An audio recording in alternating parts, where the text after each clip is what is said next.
¿Cómo están todos ustedes en este viernes, ya fin de semana, último de este mes? Empezó a correr el año, Lilian. Se acabó, no me... pero sí falta muy poco. No sé, me exageré tanto, falta muy poco para Semana Santa. Para la semana, es que se lo me va a terminar. Yo le dije para que faltaba muy poco. Bueno, qué placer estar con todos ustedes. Hoy el medio ambiente mejoró con respecto a ayer, eso sí, no que caiga un poquito de agua. Anoche llovió. Y al llover, como lo han dicho pues los que conocen del tema, pues la lluvia ayuda a que todas estas partículas pues se vayan al suelo. Es así más o menos la historia. Nacho, sí, vea, pero si quiere le tengo noticias frente al tema de calidad del aire en la ciudad de Medellín y en los demás municipios del Valle de Aburrá. Contarle que recuerden que el día de ayer teníamos todas las estaciones en naranja, excepto 2 que estaban en amarillo. Hoy todas las estaciones, como usted lo está viendo ahí en pantalla, se encuentran en color amarillo, quiere decir que todas mejoraron en cuanto al tema de calidad del aire. Seguramente mañana estarán reportando algunas de ellas en color verde. Esto lo ve muy positivo el área metropolitana y ellos aseguran que, por ejemplo, algo que ayudó mucho para que el día de hoy todas estas estaciones estuvieran en amarillo son las lluvias que se registran en las horas de la noche, porque cuando llueve en las horas de la noche, eso hace como un efecto de limpieza, según lo que ellos mencionan, que no funciona igual cuando llueve en el resto del día o de la tarde, porque queda pues la ciudad como un poco con la nubosidad muy baja y eso hace que los contaminantes no logren salir, entonces lo ven como positivo. Y otra de las noticias, Nacho, muy relacionadas con este tema, es que dentro de esa mesa del PIGECA, recuerden que el PIGECA es donde se analizan todas las medidas que se van a tomar por el tema de calidad del aire, lo conforman diferentes personas, gremios y demás.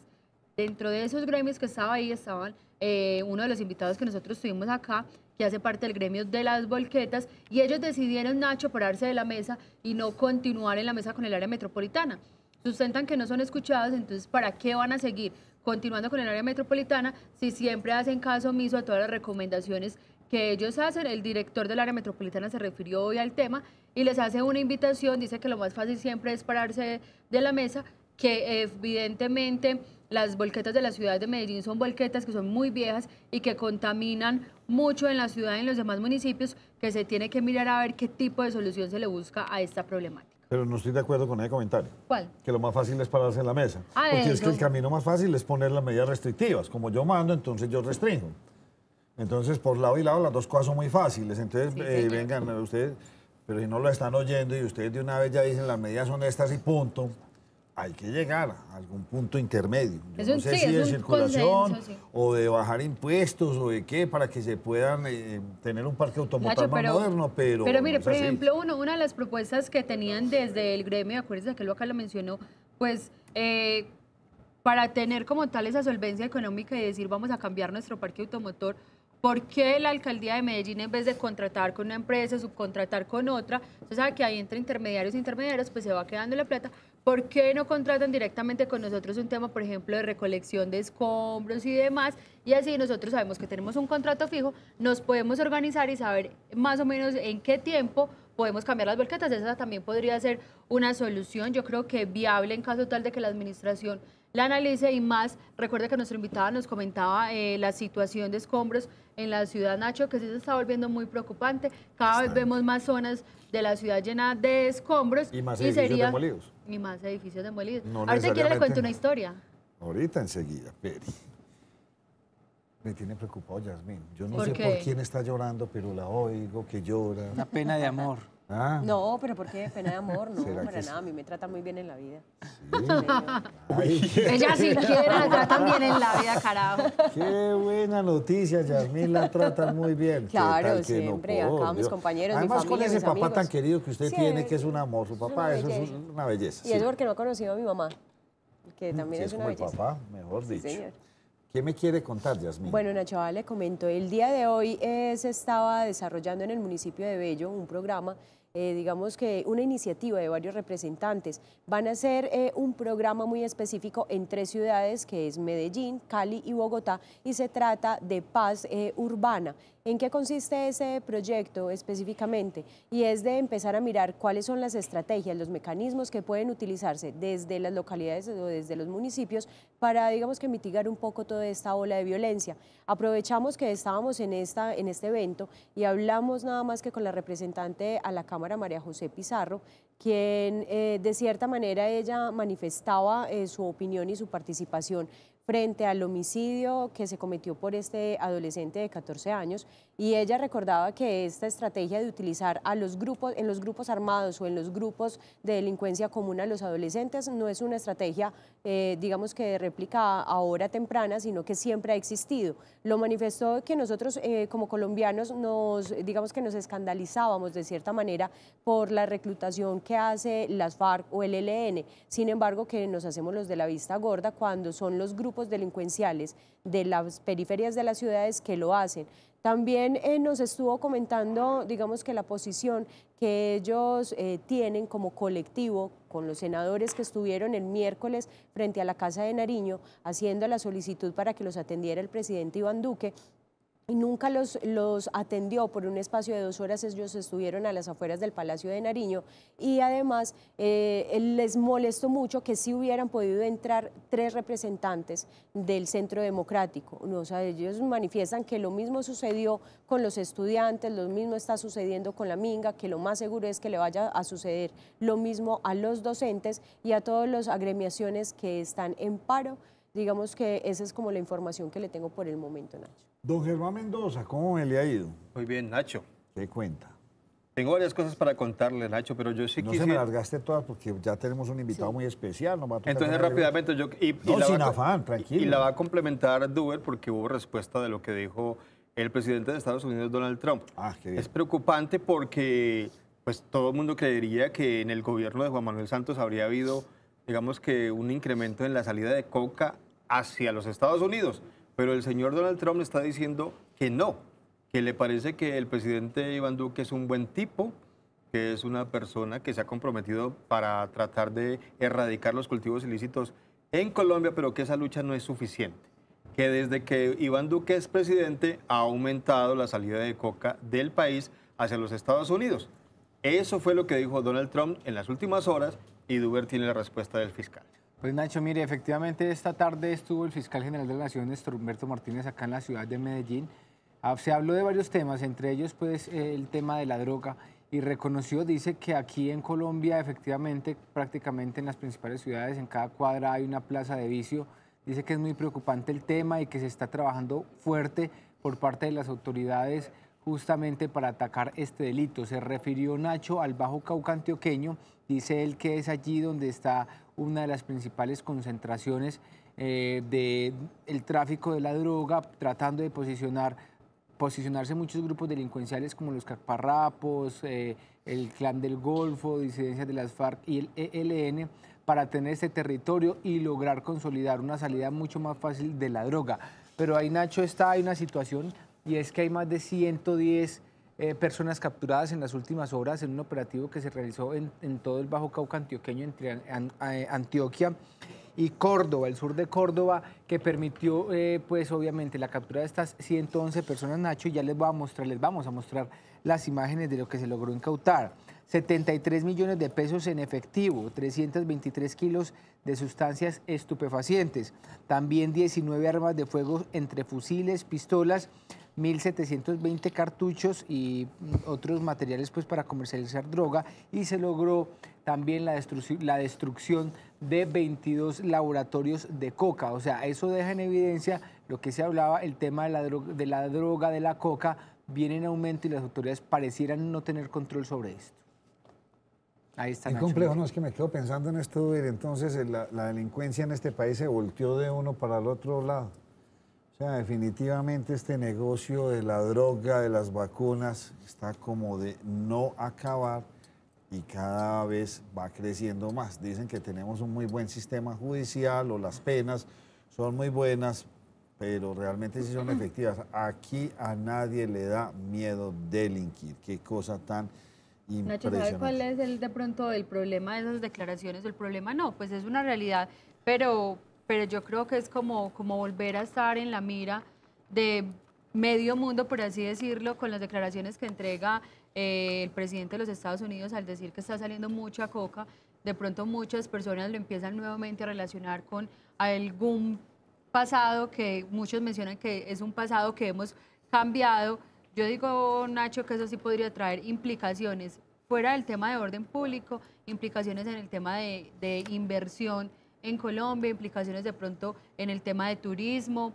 Hay que empezar como a analizar y mirar qué tipo de estrategias se buscan para que el país no se vea afectado y que no nos vuelva a pasar que cada que vamos a salir del territorio pues no seamos solo cocaína y drogas. Germán. No, yo quiero decir algo, Nacho, con respecto a qué es lo que pasa con esto que aumenta y que cada vez más grupos delincuenciales, más rentas criminales, es que, y lo hemos debatido aquí varias veces, hay que comenzar a pensar en tema de que eso deje de ser negocio, Nacho. Es que el negocio de la coca es muy rentable y es muy difícil competir. Para cualquier gobierno le cuesta mucho trabajo y los gobiernos locales también competir con lo que produce la coca para sacar a la gente de la criminalidad. Es que si eso es un gran negocio, la gente prefiere ese negocio, llenarse de plata y vivir con plata fácil, porque realmente es, entre comillas, una plata fácil. ¿Qué le puede ofrecer un gobierno o una administración municipal o una gobernación a jóvenes que se ganan más plata en la ilegalidad que en la legalidad? Pues esa competencia ya la tenemos perdida, digámoslo así. El Estado la pierde. Eso de pensar en legalización yo creo que se tiene que volver a poner sobre la mesa para que deje de ser negocio esto, que sea un monopolio de los gobiernos, de los estados, así como se legalizó el licor, que también es perjudicial y muy dañino y produce muchas muertes en accidentes de tránsito y por enfermedades asociadas al consumo de licor. Tienen que debatirse el tema, Nacho, y eso tienen que hacer en todo el mundo, comenzando por los señores de Estados Unidos. Yo siempre digo una cosa, pero adelante usted, Yasmín.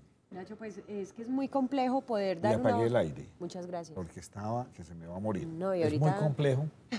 Ahorita empieza a funcionar el calorcito. Es muy complejo uno, digamos que encontrar una estrategia para presentar la lucha en contra de las drogas o, digamos, acabar o mitigar un poco como este tipo de delincuencia común, cuando todavía en el extranjero nos tienen a nosotros como ejemplo, o no a nosotros, sino al modelo de Pablo Escobar, como ejemplo para la erradicación y control del narcotráfico. Y le hago este comentario porque en Brasil, en la Comisión de Educación de Cámara de Diputados de Brasil, el ministro de Educación de Brasil, Ricardo Vélez Rodríguez, manifestó que deberían de utilizarse en los colegios una educación como cívico-militar, una cuestión y un ejemplo como tenía Pablo Escobar en las comunas de Medellín, en la que reclutaba a los menores, pero de cierta manera les implantaba como una disciplina. Ahí es donde yo digo que estamos fallando, Nacho, porque tenemos muy tergiversado, digamos que ese concepto de lo bueno y de lo malo, de lo que es permitido, de lo que se debería de hacer con estos adolescentes que son los primeros que están reclutando, que finalmente uno dice, bueno, ¿cómo lo vamos a mitigar si ni siquiera hemos cambiado esa figura que tenemos de Pablo Escobar? Johnny Gil manda saludes a la familia en San Javier y en Laureles, y él está en Iquique, en Chile. Eso es en Iquique. Iquique, en Chile. Don Johnny, saludos a toda su familia en San Javier y Laureles. José Luis, por allá desde Ibagué, también nos está viendo. Vea, hombre, don Germán, yo me quedo con mi pensamiento y voy a seguir siendo muy radical en eso. Rabo de paja que tienen los norteamericanos. Y dicen todo el día es que los cultivos han crecido. ¿Y en cuánto está creciendo el consumo? Ah, eso sí, para eso sí, no, eso ahí sí no hay nada. Perdónenme, señores norteamericanos, están mandando eso porque ustedes son los que tienen el negocio allá bien montado. Allá no, parece ser que ese país estuviera santificado, allá no hay capos, no hay narcotraficantes, allá todo lo malo somos nosotros. ¿Cuánto ha crecido? ¿Cuánto han logrado ustedes doblegar el consumo? Usted lo ve que es lo más común y corriente en cualquier película o serie de televisión. La trabadita con la coca, la marihuana, no, eso es pero normalito para ellos. Rabo de paja tienen a venir a decirnos que los cultivos siguen creciendo y que somos nosotros los que tenemos que combatir esto. Acaben con el negocio, acábenlo, dejen.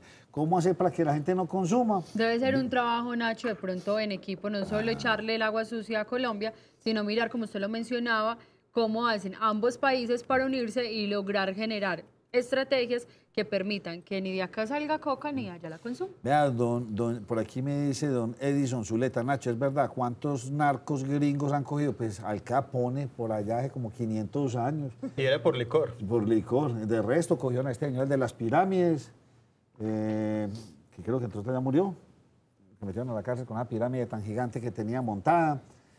Pero usted ha visto, se busca pues el Pablo Escobar gringo y existe. Póngale la firma pues que claro. existe. Es que los narcotraficantes colombianos le venden a capos gringos, porque es que allá el negocio se vende en las calles de Estados Unidos, de las ciudades de Estados Unidos, y ahí hay gente norteamericana que es la que maneja ese negocio. No son todos los colombianos que fueron allá a poner franquicias o a poner sucursales en Estados Unidos, no, allá hay gente de ese país que lo hace, y prácticamente podemos decir que está legalizado el consumo en Estados Unidos, porque es que allá, usted lo acaba de decir, es cierto, vea cualquier persona una serie norteamericana y lo mínimo es el porro. Todo el mundo le parece muy normal a la gente que esté consumiendo drogas, pero entonces acá sí nos señalan a decirnos que es que no estamos haciendo la tarea. Habría que reevaluar la política de lucha contra las drogas, que eso lo ha dicho todo el mundo hace mucho rato. Habría que pensar en otra estrategia. No lo apoyo ni mucho menos, me parece que es el cáncer de nosotros los colombianos. El cultivo, el tráfico, el microtráfico, que ya no es tan microtráfico, es nuestro gran karma y no hemos podido encontrar la solución a este gran problema. Lisset Ávila, Europa, Asia y África consumen coca made in Colombia, mejor dicho. Por aquí Duván Morales, Petro está por aquí, sí, hoy estuvo aquí sentado en la primera mesa final de Antioquia. Aquí al mediodía en nuestra emisión meridiana. Ahí lo podrán ver ustedes en YouTube. Ahí está el programa completo del mediodía. Particularmente me impactó mucho una pregunta que hicieron aquí mis amigos, Duber y Germán, y le preguntaron acerca si él haría control sobre los medios de comunicación. Las redes sociales. Las redes sociales. Y recibimos una cátedra de Corea. Nunca habló de las redes sociales. Por Dios, véanlo.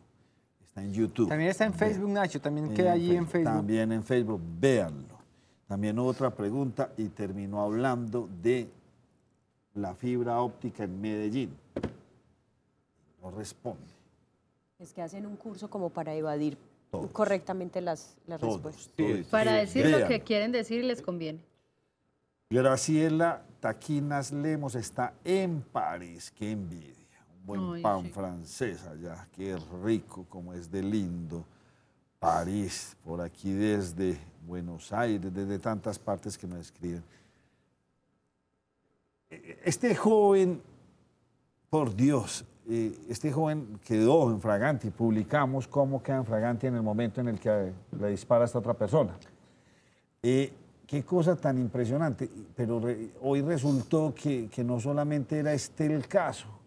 ¿Cuántos lleva este muchachito de 14 años?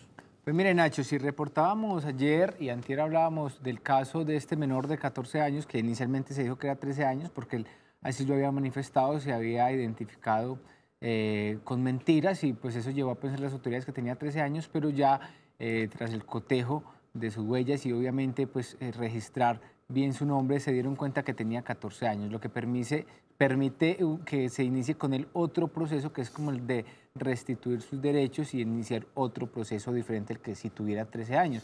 Este menor capturado, aprendido allí en el sector de Santa Lucía que cometió un doble homicidio y que dejó otra persona herida, pues ese no sería el único caso, Nacho, porque dice el fiscal general de la Nación, Néstor Humberto Martínez, que al parecer como que sobre él pesan otros 10 casos de homicidios en la ciudad, pero no lo digo yo, lo dice el fiscal y miren lo que afirma justamente en esta rueda de prensa. Es supremamente doloroso capturar a un menor de 13, 14 años, menores como el que capturamos en la noche de ayer, que nos decían que ya llevaban más de 10 homicidios y que están empezando a perder las cuentas. Eso muestra que la cultura de la violencia tocó las puertas de la familia en Colombia y requiere una acción sistemática que involucre a las políticas educativas, culturales y de protección de la familia, en particular del Instituto Colombiano de Bienestar Familiar. Nuestro invitado es Leonel Valencia, es docente universitario y con él precisamente después de esta pausa vamos a tratar este tema. Antes de irme a la pausa, yo sé que esto se me pierde Aquí me están. Saludos desde Vitoria, Gasteiz. Vitoria, Gasteiz. Los viernes nos ven desde todas partes del mundo. Volvemos. ¿Por qué será que nuestros jóvenes están tan malos? Ya volvemos.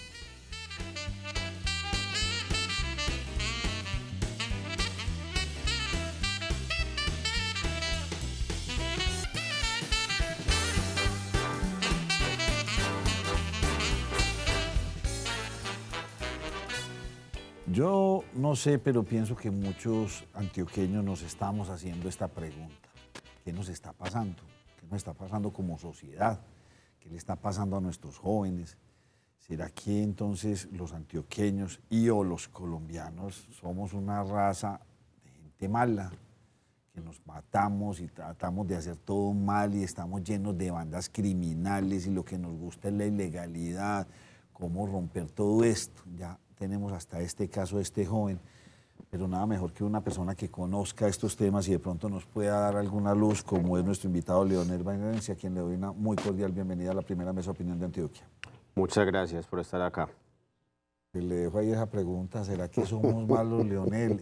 Es que estamos ya en un grado donde la maldad en Colombia, pues, o sea, y en todo el sentido, desde la corrupción. Hoy salió el cartel ese nuevo, no sé si vio ese, el de la salud por allá en el sur del país, y entonces voy a hablar con el congresista y cuadrando. O sea, por todos los lados estamos, no es una minoría, esto parece que fuera ya una cosa, una contaminación de mayoría. A ver, lo que pasa es que dentro de los patrones de comportamiento, ese tipo de situaciones se vuelven muy habituales. Y hoy en día, por los cubrimientos, por la inmediatez de la información, pues obviamente esos hechos impactan más. Que seamos una sociedad violenta, pues estamos viendo algunas secuencias en algunos sectores, por ejemplo lo que vemos en el Cauca con la minga indígena, y los otros casos que en un momento determinado se plantean como lo que ha pasado en nuestra ciudad en los últimos días, pero siempre ha sido una espiral. Son momentos en los cuales a veces parece ser que se regula, pero hay otras fechas, otros momentos, otras situaciones en los cuales este tipo de elementos y este tipo de situaciones pues aparecen más. Que seamos una sociedad violenta sería generalizar y crear una alarma en un momento determinado bajo ciertas situaciones, pero sí existen variables, hechos, situaciones, eventos que sí nos ponen en una categoría muy diferente a lo que sucede en otros contextos. Que tengamos predisposición a la violencia, posiblemente. Para algunas cosas sí, como sociedad, y lo vemos con el trasegar de toda la historia que tenemos en este momento, que hemos tenido una serie de conflictos que en vez de parar, se reciclan, se renuevan.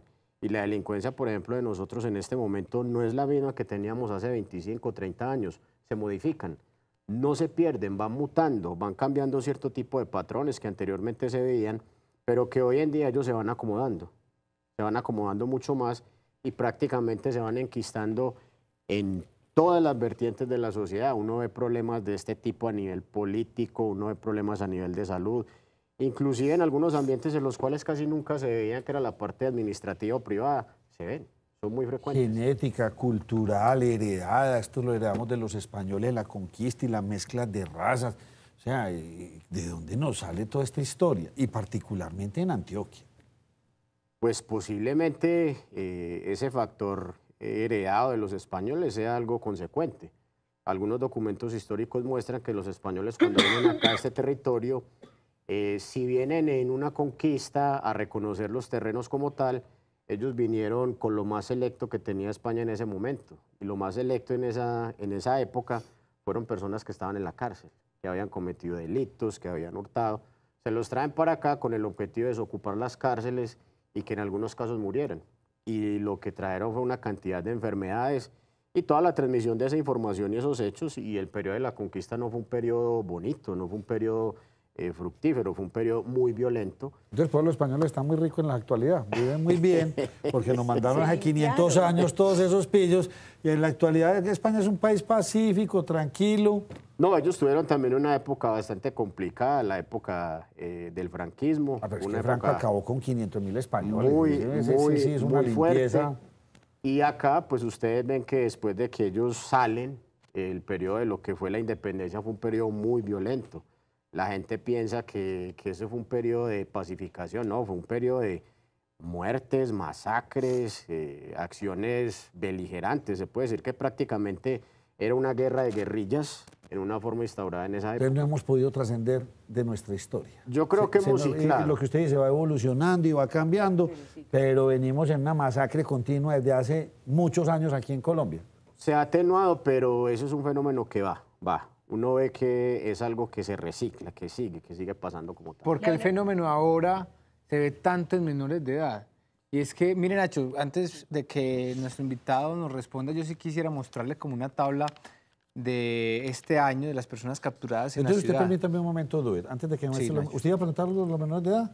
Relacionado, es porque, pues, bueno, entonces, pero primero la sí, bueno, adelante con su tabla. Miremos, Nacho, porque aquí lo que va hasta el 15 de este mes, pues son el número de personas capturadas, entre ellas van un poco más de 300 menores entre los 14 y los 17 años. Mire usted, Nacho, pues, capturas. Bueno, ahí está por el tipo de delitos. La otra gráfica, acá aparece un poco más exacto. Mire, ahí está por edades. Y aparece que, por ejemplo, este año, acá solo en Medellín, han sido capturados 361 menores de edad cometiendo algún tipo de delito. Y ahí está en el resto, pues, de edades. Pero llama la atención que sean tantos menores, Nacho, entre los 14 y los 17 años, que sean capturados. Es que 360 es un número muy alto, aunque está seguido pues también de la cifra entre los 18 y los 24 años, que son Pero como le va a ganar este año, el 2019 le va a ganar el 2018. Es que está pegado ya de casi de 100. ¿Como en relación en tiempo? Pues, o sea, el mismo periodo del mismo año periodo, pasado. No, entonces antes bueno, si es el mismo periodo, entonces listo. Hay una menos del 21,4%. Pues, Nacho, sí, entonces mi pregunta va enfocada... 18, 24, mire la cantidad, sí. También son muy jóvenes. Y jóvenes, Nacho, realmente es que todos... O sea, los que están en mi edad ya son muy poquitos, ya no nos da tiempo de correr. Por Dios. 53 a 59. 53 a 59, 137. Pero es que las cifras en los jóvenes son espeluznantes. Nacho, y esto es solo Medellín, no es el Valle de Aburrá, no, solo no, Medellín. Solo Medellín, ni siquiera Antioquia, solo Medellín. En Antioquia tenemos cifra de que van por lo menos 600 menores este año aprendidos, ¿cierto? Por lo menos 600. Y la pregunta que le quiero hacer al invitado es por qué se está marcando tanto ahora en los jóvenes cometer delitos, qué los está seduciendo, qué tienen en su cabeza, qué está llevando a esto. A ver, lo de el comportamiento delictivo a nivel de los jóvenes no es nuevo. Por eso se reformó la ley, por eso la Ley de Infancia y Adolescencia del año 2006, que entró en vigencia en el año 2007, se crea porque básicamente, ¿qué es lo que va pasando con el fenómeno, con el comportamiento criminal? Que a medida que este hecho va evolucionando, las edades se van decrementando. Entonces, lo que uno ve es que anteriormente era muy fácil encontrar jóvenes entre los 15 y 16 años que cometían algunos comportamientos de tipo delictivo, pero a medida que esto va pasando, las edades se van estrechando y va decrementando más. La gente dice, bueno, esto es un fenómeno que se está viendo hoy más seguido, pero desde que yo tengo uso de razón, inclusive cuando era muy adolescente, en las épocas de Pablo Escobar, en las épocas de los 80 y principios de los 90, era también muy usual que se utilizaran jóvenes para que realizaran actividades delictivas. Bernardo Jaramillo, el que muere en el aeropuerto, en la sala del aeropuerto de Bogotá, él muere a manos de un joven, de 14, 16 años. Entonces uno cuando ve eso, uno dice, pero no es un fenómeno de ahora, es un fenómeno que viene de tiempo atrás. En la época de los paramilitares también se reclutaba a jóvenes. ¿Por qué se acentúa con este tipo de personas? Porque obviamente ellos necesitan población, ellos necesitan personas que se pueden reciclar en un hecho determinado. En esas épocas era muy usual contratar a estos jóvenes porque, pues, obviamente, dentro del aspecto policivo no iban a ser judicializados, pero los utilizaban como material casi que desechable. Les decían suizos. Los mandaban a misiones o a situaciones en las cuales les decían, mire, allá los vamos a apoyar, inmediatamente usted haga la situación, lo vamos a sacar, y básicamente no lo sacaban, sino que terminaban muertos. Hoy en día ese fenómeno sigue, pero les han dado como cierto tipo de importancia. Entonces, anteriormente les decían coloquialmente carritos. Hoy en día les dicen cachorros. Cuando les dicen cachorros es que es protegido por alguien de su grupo, de su combo. Esto lo que hace es que crea una dinámica, crea una interacción. A veces este tipo de fenómenos en algunos contextos familiares es aceptado que su hijo haga parte de una banda. Ustedes comentaban un caso anterior donde una madre antes hizo todo lo contrario, llamó a la policía, mire, aquí está. Pero en algunos contextos, por las dinámicas que se dan a nivel poblacional, parece ser que lo aceptan. Lo ven como algo muy cotidiano, como que tiene alguna importancia para que ellos militen en este tipo de grupos. Otros no lo ven así.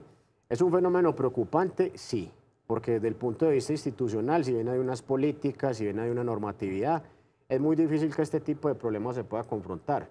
Si no existe desde la parte familiar, ahora no es responsabilizar a los padres por algunas acciones, pero si no existe desde la parte familiar algún tipo de método, algún tipo de acción para que esto no se repita, son situaciones que cada día las vamos a ver más. Las cifras son claras. Ese sistema... Usted me induce ahí una pregunta y yo siempre he dicho que estamos equivocados con el centralismo que tenemos porque pretendemos manejar a todo un país con las mismas políticas y las mismas soluciones. ¿Será que de pronto esas políticas para nuestro departamento, que somos muy distintos a los costeños, a los del sur, a los llaneros y a los de la altiplanicie, como le dicen, será que Colombia llegó el momento de empezar ya a tomar decisiones más por culturas o por zonas, que tomar estas decisiones genéricas a nivel nacional, que no están sirviendo?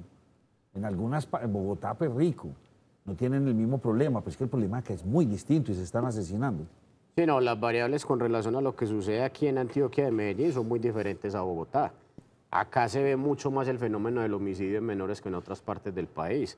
Este chico, el de esta semana, cuando uno ve el video, uno dice, él ya tenía conocimientos en cómo manejar un arma, cómo portarla y cómo disparar. La forma en la cual ejecuta la acción, cómo obtura el arma, uno dice, no es la primera vez.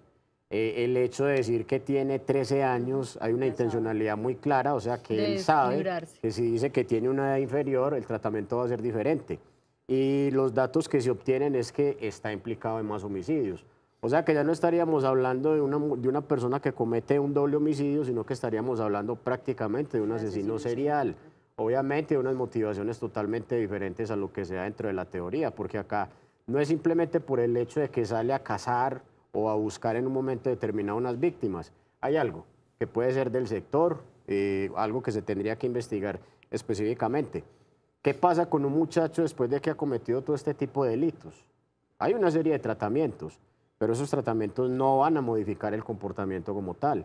Y lo que se hace en un momento determinado, como las acciones perentorias para tratar de restablecer esos derechos que se fundamentan en esa línea dentro de ese programa, pues básicamente no van a restituir comportamientos, por así decirlo, normativos. Son casos que se tienen que seguir porque si no se sigue con un programa, con una prevención que sea mucho más clara, eso vuelve al mismo ciclo. Es más, ellos después de que cumplen su pena, van inmediatamente a su mismo contexto, porque es que no tienen otra acción diferente. Entonces, básicamente las políticas están, pero sí tiene que haber una contextualización a la norma y a la situación que se vive en un momento determinado. Esto último termina siendo por placer, esto termina siendo, nace por necesidad de dinero, o sea, no tengo plata, venga, vuélvase asesino, máteme a este, se recibió su plata. ¿Y cómo entender que un pelado, un pelado estos cuantos, supuestamente dice que ya no tiene uno ni dos, sino 10 homicidios, un muchacho de 14 años? ¿Cómo entender esto? ¿O es que así de bloqueado está su cerebro que no entiende que le está quitando la vida a otro ser humano? Mire, Nacho, y a los que estamos acá, cuando uno estudia ese fenómeno, uno trata de transmitir una información que sea consecuente, que sea clara. Porque en el sentido común la gente dice, bueno, estos jóvenes cometen este tipo de acciones quizás porque no tienen posibilidades económicas, entonces entra la variable económica en ese punto, entonces diríamos que todas las personas que tengan algún tipo de privación a ese nivel estarían expuestas o tendrían mayor prevalencia de desarrollar esos comportamientos. Sí desde un sentido y no desde otro punto.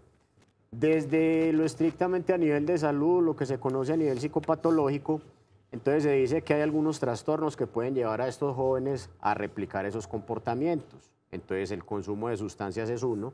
En la población joven que consume sustancia en Antioquia, según el Observatorio Nacional de la Salud Mental del CES, se habla que es donde existe mayor prevalencia de trastornos y los jóvenes no lo saben. A veces hay factores de corte genético, no significa que la genética te predestine, pero sí te genera una cercanía a ciertos comportamientos. Pero no es para decir, mire, usted ya está demarcado porque en su familia hay un comportamiento criminal nato, no siempre. Pero si se juntan factores de ambiente, situaciones en las cuales los jóvenes se ven en ciertos momentos tentados a llegar a este tipo de acciones criminales, porque recordemos que en nuestra ciudad siempre se da el fenómeno del reclutamiento.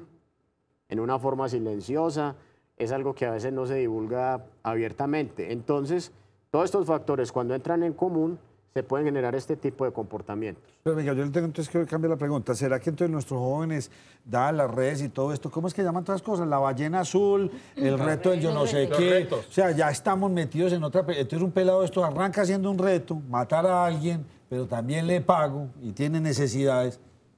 O sea, ¿hay algo que está impidiendo que ellos se bloqueen para hacer eso? ¿O no existe ya nada que lo...? Es que miren, hacen el reto de la ballena azul y están haciendo una cantidad de cosas loquísimas de cuenta de las redes. Ahora, asesinar es una cosa ya como común y silvestre.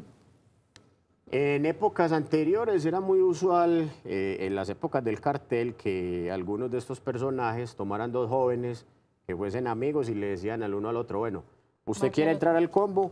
Pruébelo, mátelo a él. O cosas extremadamente ridículas que no se veían sino en este contexto. Le vamos a dar un arma, la primera persona que voltee de la esquina, dispárele. Pero si no nos prueba, entonces lo matamos a usted.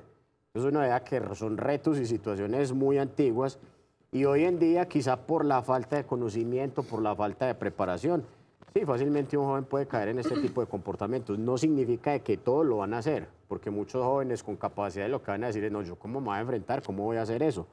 Pero en ciertos sectores, donde los jóvenes son vulnerables a ciertas situaciones, a ciertos contextos, como los que vemos en el caso de este joven, sí se pueden presentar esas situaciones. Lo que pasa es que ya cuando eso se presenta, cuando se da la luz, ya lleva un recorrido muy amplio. Un joven con 14 años y que ha cometido más de 10 homicidios, casi que un homicidio cada 6 meses.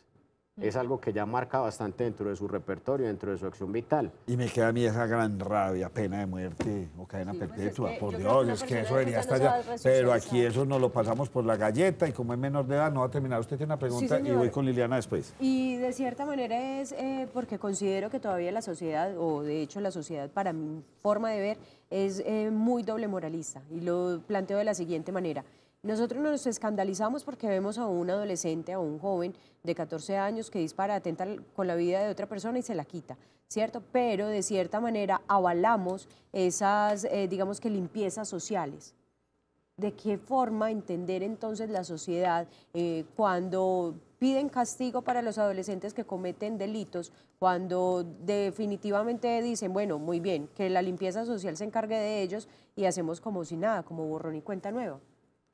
Lo que pasa es que es un aspecto muy particular ya cuando se habla del consenso, de la forma en que las personas tenemos esa tendencia a ciertas evaluaciones. Cuando el hecho no tiene una representatividad negativa, pues hágalo, no importa. Lo que usted dice con relación a la limpieza social, muchas veces la gente dice, sí, eso es necesario, eso se tiene que hacer. O sea, que se vea correr la sangre, pero no la mía. Y cuando ya se presenta este tipo de hechos con estos jóvenes, entonces la gente dice, wow, pero ¿a qué punto hemos llegado? ¿A qué punto estamos como sociedad? Hemos llegado al fondo y cada vez vamos al fondo, pero no lo hemos tocado. Entonces son dos aspectos que entran directamente con el centro de valoración que las personas tengan y con la afectación que ese hecho llegue hacia ellos. Somos en un momento determinado, sí, doblemente moralistas. En un momento decimos acá no se puede, pero en otro, dependiendo de la conveniencia, sí lo es. Ambas situaciones son negativas porque tienen que ver directamente con la forma en la cual se asesinan personas. Estas dos personas que, por ejemplo, mueren en este hecho eran unos trabajadores de ese negocio. El uno era el administrador y el otro era simplemente la persona que le colaboraba. Uno dice, ¿qué tiene que pasar por la cabeza de un joven pensar en algo para automatizar esa acción? Porque es que no se puede decir que lo hizo sin intención, les quiso disparar a las piernas. La forma en la que dispara y la trayectoria es totalmente intencional. Ahora, la norma dice, es un menor de edad, no se puede judicializar como una persona adulta, pero cuando uno ve la caracterización de la acción, si estuviésemos en un contexto norteamericano, en esa ley es más punible y lo que se dice es, usted es un menor de edad, pero lo que acaba de hacer es lo que hacen las personas adultas. Claro. O sea, no corresponde directamente con su edad y con su proyección.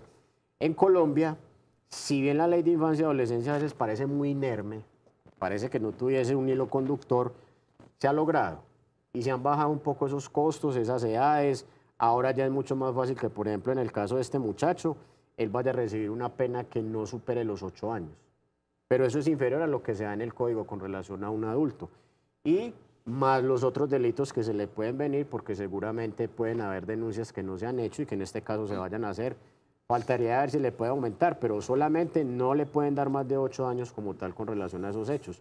Y es un concurso de delitos, porte ilegal de armas, No. Es que 2 homicidios. Salió, pero ganó la lotería. La tentativa que en un momento determinado le haya pasado a las otras personas Tal que vez estaban que en el estaban sector. en Y aparte porque es que en muchas de estas ocasiones, cuando tienen, digamos que ese historial delictivo tan pesado, cuando salen y cumplen su condena, son los patrones, o sea, son los más tesos porque es que ya tiene un camino delictivo recorrido.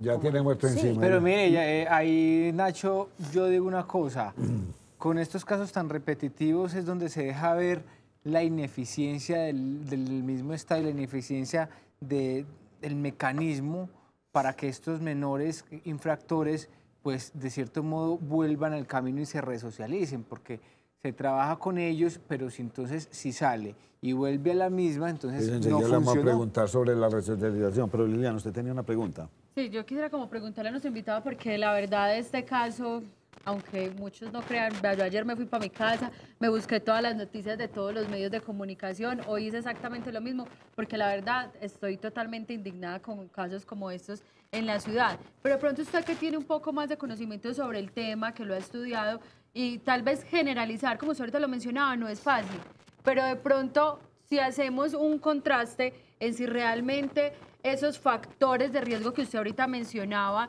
pues bien aportan, pero no quiere decir que sea algo definitivo. Yo sí quisiera como dejar esos dos planteamientos y que de pronto usted nos explique en qué porcentaje, por ejemplo, influye los factores externos, que de pronto mi mamá no sabe, porque yo ayer discutía incluso con Duber y yo le decía, es que el problema es que acá todo lo estamos justificando. Entonces yo hago esto porque qué pesar, mi es papá, que mi papá me que el dejó, mi papá me colegio, abandonó, que porque llovió, que porque es campo, sí, que siempre. porque vivo en un barrio Sí. donde no tengo recursos, o sea, y yo ayer lo decía, lastimosamente siempre hay una excusa para cometer o para hacer ciertas cosas, pero también hay muchas oportunidades y muchas veces no las aprovechamos simplemente porque no queremos. Porque queremos es pertenecer al grupo delincuencial, porque queremos es tener plata, porque queremos que las niñas del barrio nos reconozcan como el más duro y el que podemos tener la que se nos dé la gana. ¿Usted cómo analiza eso y realmente qué tanto aporta la sociedad, la familia frente a estos casos? Una pregunta compleja, larga, extensa, pero voy a tratar de hacerla contextualizada. A ver, regularmente la gente siempre piensa en lo que es una justificación, o sea, que eso tiene que tener un punto de partida, pero cuando se da una justificación es básicamente tratar de darle a entender al otro, mire que es que él lo hace por ciertas situaciones. Eso es válido, pero dentro del punto de vista técnico, cuando se estudian estos fenómenos, hay multiplicidad de variables que pueden generar esto. Si hay un modelo de aprendizaje desde el hogar que sea un modelo marcado en la violencia, no en la agresión, sino en la violencia como patrón repetitivo, se dicen en varias investigaciones que es posible que ese tipo de violencia que se ejerce genere comportamientos que ellos vayan a replicar dentro de su contexto o con sus pares. Eso es muy claro. Hay otros que nos hablan de aspectos genéticos, que la genética te marca, pero entonces necesita una modulación de aspectos a nivel social para que se repliquen y se den. El consumo de sustancias. Eso es muy claro. Pero cada caso se tiene que estudiar para poder decir, mire, esto fue lo que generó este factor de gatillo. Por ejemplo, en este joven habría que hacer un estudio para establecer cuál fue el primer hecho dentro de su adolescencia, dentro de su infancia que le generó ese cambio. Y cuál fue el primer homicidio que se lo generó. Ahora, si vienen algunos hechos, es claro que algunos jóvenes anhelan dentro de su constitución familiar estar en grupos, porque lo ven como una forma de vida, lo ven como una expectativa, porque quieren salir de un atolladero económico, quieren darle un mejor modo de vivir a su familia. Lo que pasa es que es darle un mejor modo de vivir, pero usted no ve las consecuencias que se le están proyectando después. El que entra en la vida delictiva tiene que tener mucha suerte para que no caiga en alguna de esas actividades.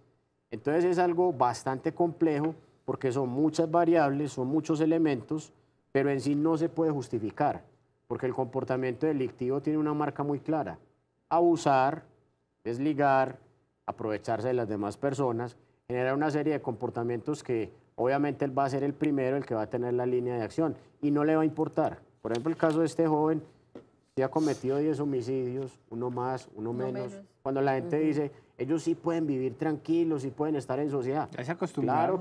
Claro que sí. Usted los ve y ellos pasan totalmente desapercibidos. Usted no les ve configuraciones extrañas en su cara. Lo que decimos la gente del común, desalmados. Perdieron el alma. Liliana, ¿usted qué pregunta tiene? Lionel, es que ahorita que le escuchaba hablar, pues cuando tratamos de pronto analizar estos casos, y según lo que le entiendo, pues sí, hay casos que hay que analizarlos uno por uno para ver qué causó esto. Pero, por ejemplo, viendo la justicia en Colombia, que no nos vamos al caso particular, a ver usted qué le pasó hace años para ver qué tanto se pone la pena. De pronto no estamos fallando en ese código de infancia y adolescencia cuando mencionamos que por ser un menor de edad y cuando comete, digamos que, pongámosle solo este doble homicidio, porque los otros pues todavía no sé qué tan adelante vayan las investigaciones, pero es en el que se le ve en el video, es en el que está en los medios, en el que ha causado como tanta, lo deja uno como aterrado. ¿No le hace falta de pronto a la justicia colombiana mirar a ver y dejar de pronto de coger caso por caso porque pobrecito, y más bien mirar a ver si es necesario que esas penas sean mucho más duras para menores que toman la decisión de acabarle la vida a otra persona? Me voy a meter en un problema por lo que voy a decir, pero mis estudiantes y la gente que me conoce sabe que es mi pensamiento. La norma a nivel jurídico está hecha para tratar de penalizar lo que es la teoría de la causa final, lo que se conoce como teleología. O sea, la norma, así es el derecho, así está constituido. Cuando nosotros los psicólogos entramos a definir en algunas cuestiones para explicar por qué las personas delinquen sin justificar, sino para explicar las variables a nivel del comportamiento, si tiene algún trastorno, si no lo tiene, o sea, explicar la razón científica, nosotros siempre llegamos a este punto.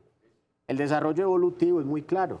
A los 18 años, inclusive algunas teorías nos hablan que hasta los 25, se da todo el proceso de evolución cerebral. O sea, queda su cerebro listo para empezar a pensar como una persona adulta.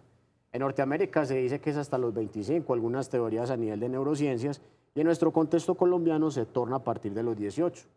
Pero a nivel psicológico, cuando se habla de un proceso de evolución, se considera que a los 12 años, dentro del desarrollo evolutivo, lo que tiene que ver con su pensamiento, con su forma de razonar y presentarse hacia el mundo, se considera que a los 12 años ya es un factor claro en el que usted tiene herramientas y elementos para saber en qué contexto y en qué posición está. Ya no es una posición de centramiento, de pensar de que yo estoy solo en el mundo y tengo mis capacidades y me tienen que respetar. No, ya es la posibilidad de estar integrado en el contexto. ¿Qué sucede con esto? La ley no lo asume así. La ley dice, no, los menores hasta los 18 años no se pueden judicializar como personas adultas porque no tienen las mismas capacidades de un adulto, porque su cerebro no está en ese proceso de evolución. Entonces, acá en Colombia, ¿qué se hizo? Anteriormente, solamente desde los 16 años se consideraba que podían recibir esas acciones penales. Ahora se baja hasta los 14. Pero en la cifra que ustedes tienen ahí, que se pone anteriormente, no se dice que de 14 a 10 años hay una población que está empezando a delinquir fuertemente. Y no solamente delinquir con acciones blandas, se ven inmersos en homicidios, que no es muy claro uno ver un menor de 10 años. Uno dice, ¿qué puede hacer un menor de 10 años en un homicidio? ¿Qué papel cumple en el tráfico de estupefacientes? Y cuando uno ve esto, uno dice, venga, entonces de 14 años hacia abajo también hay una población que necesita atención. Lo más seguro es que la ley de infancia y adolescencia en 3 o 4 años vaya a tener una reforma y vaya a empezar a coger esta población. Usted lo que está diciendo, en resumidas cuentas, o sea, la justicia está operando, pero no como de acuerdo a la realidad actual. Cuando usted ya tiene unos índices, unas estadísticas como las que muestra Duer, en un crecimiento tan grande, Germán, de estos muchachitos, o sea, ya llegó el momento de considerar que sí lo vamos a seguir judicializando como niños, porque parece ser que ya no son tan niños. Es una no pelea, es una discusión bastante complicada porque nosotros como psicólogos lo que planteamos es, mire, hay unos factores, hay unas acciones. La parte penal es la que tiene que empezar a operativizar sobre ese aspecto, porque es que hay una situación muy clara y sé que va a ser objeto de crítica. La norma está constituida por personas que valoran el comportamiento, pero quienes crean la norma no conocen el comportamiento, no sabe cómo se presenta en un momento determinado. Entonces uno lo que trata de explicar es eso. Mire, vea, ¿cómo es posible que realice acciones que están enmarcadas en un comportamiento de adulto, pero se tenga que sancionar como un menor?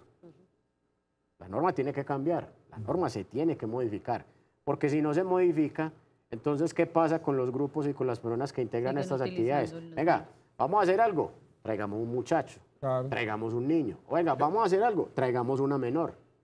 Yo tengo una inquietud sobre ese punto específicamente cuando usted dice es que hay unos de 10 que están ya metidos en temas de delincuencia y hay que revisar la norma. Pero mi pregunta va en este sentido, ¿qué tan general se puede decir que es que esos pelados a esa edad o menos, o 5, o 4, o 6, o 7, deciden meterse en la delincuencia o los meten? Porque es que ¿qué tanto el entorno influye en lo que ellos terminan siendo? O puede ser que cualquier niño en cualquier ambiente pueda terminar siendo un asesino como este.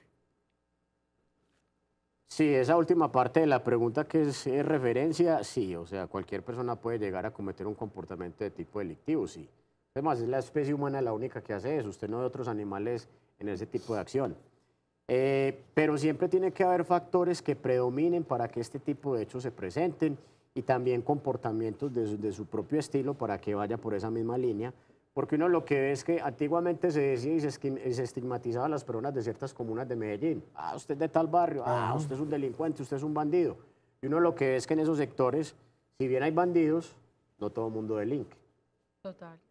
Entonces, a veces hay repertorios que se tienen que establecer. Es difícil, no es fácil. Hoy en día lo que se trata de hacer, por ejemplo, con todos estos casos, es identificar los comportamientos y tratarlos de llevar a un aspecto predictivo. Buscar los nichos o las poblaciones donde se presentan este tipo de situaciones y tratarlo de hacer a nivel preventivo es buscar menores que estén en situaciones de riesgo. Lo que pasa es que es un trabajo muy complicado, muy difícil, entrar en ciertas poblaciones como tal a ese nivel para tratar de cambiarles el modelo de pensamiento. No es fácil porque hay muchas necesidades, hay muchos factores que se prestan como tal. Pero en ese hecho son los factores que se tienen que definir. No es fácil, no es fácil. La gente espera que se den soluciones, que se den cosas en corto tiempo. No es fácil. La intervención sería entonces, Leonel, ahí. Porque usted habla de hay que intervenir a este grupo que es el que está en riesgo. Intervenir de todas maneras, intervenir a los padres de familia, intervenir en las ofertas educativas, hasta de esparcimiento, intervenir todo el ambiente para evitar que estos niños terminen haciendo parte de bandas. Pero esa propuesta de Germán es bien compleja, porque casi quería uno que todos los pelados están en riesgo. Yo, por ejemplo, consideré a mis hijos hasta los 18 años en riesgo de que consumieran drogas.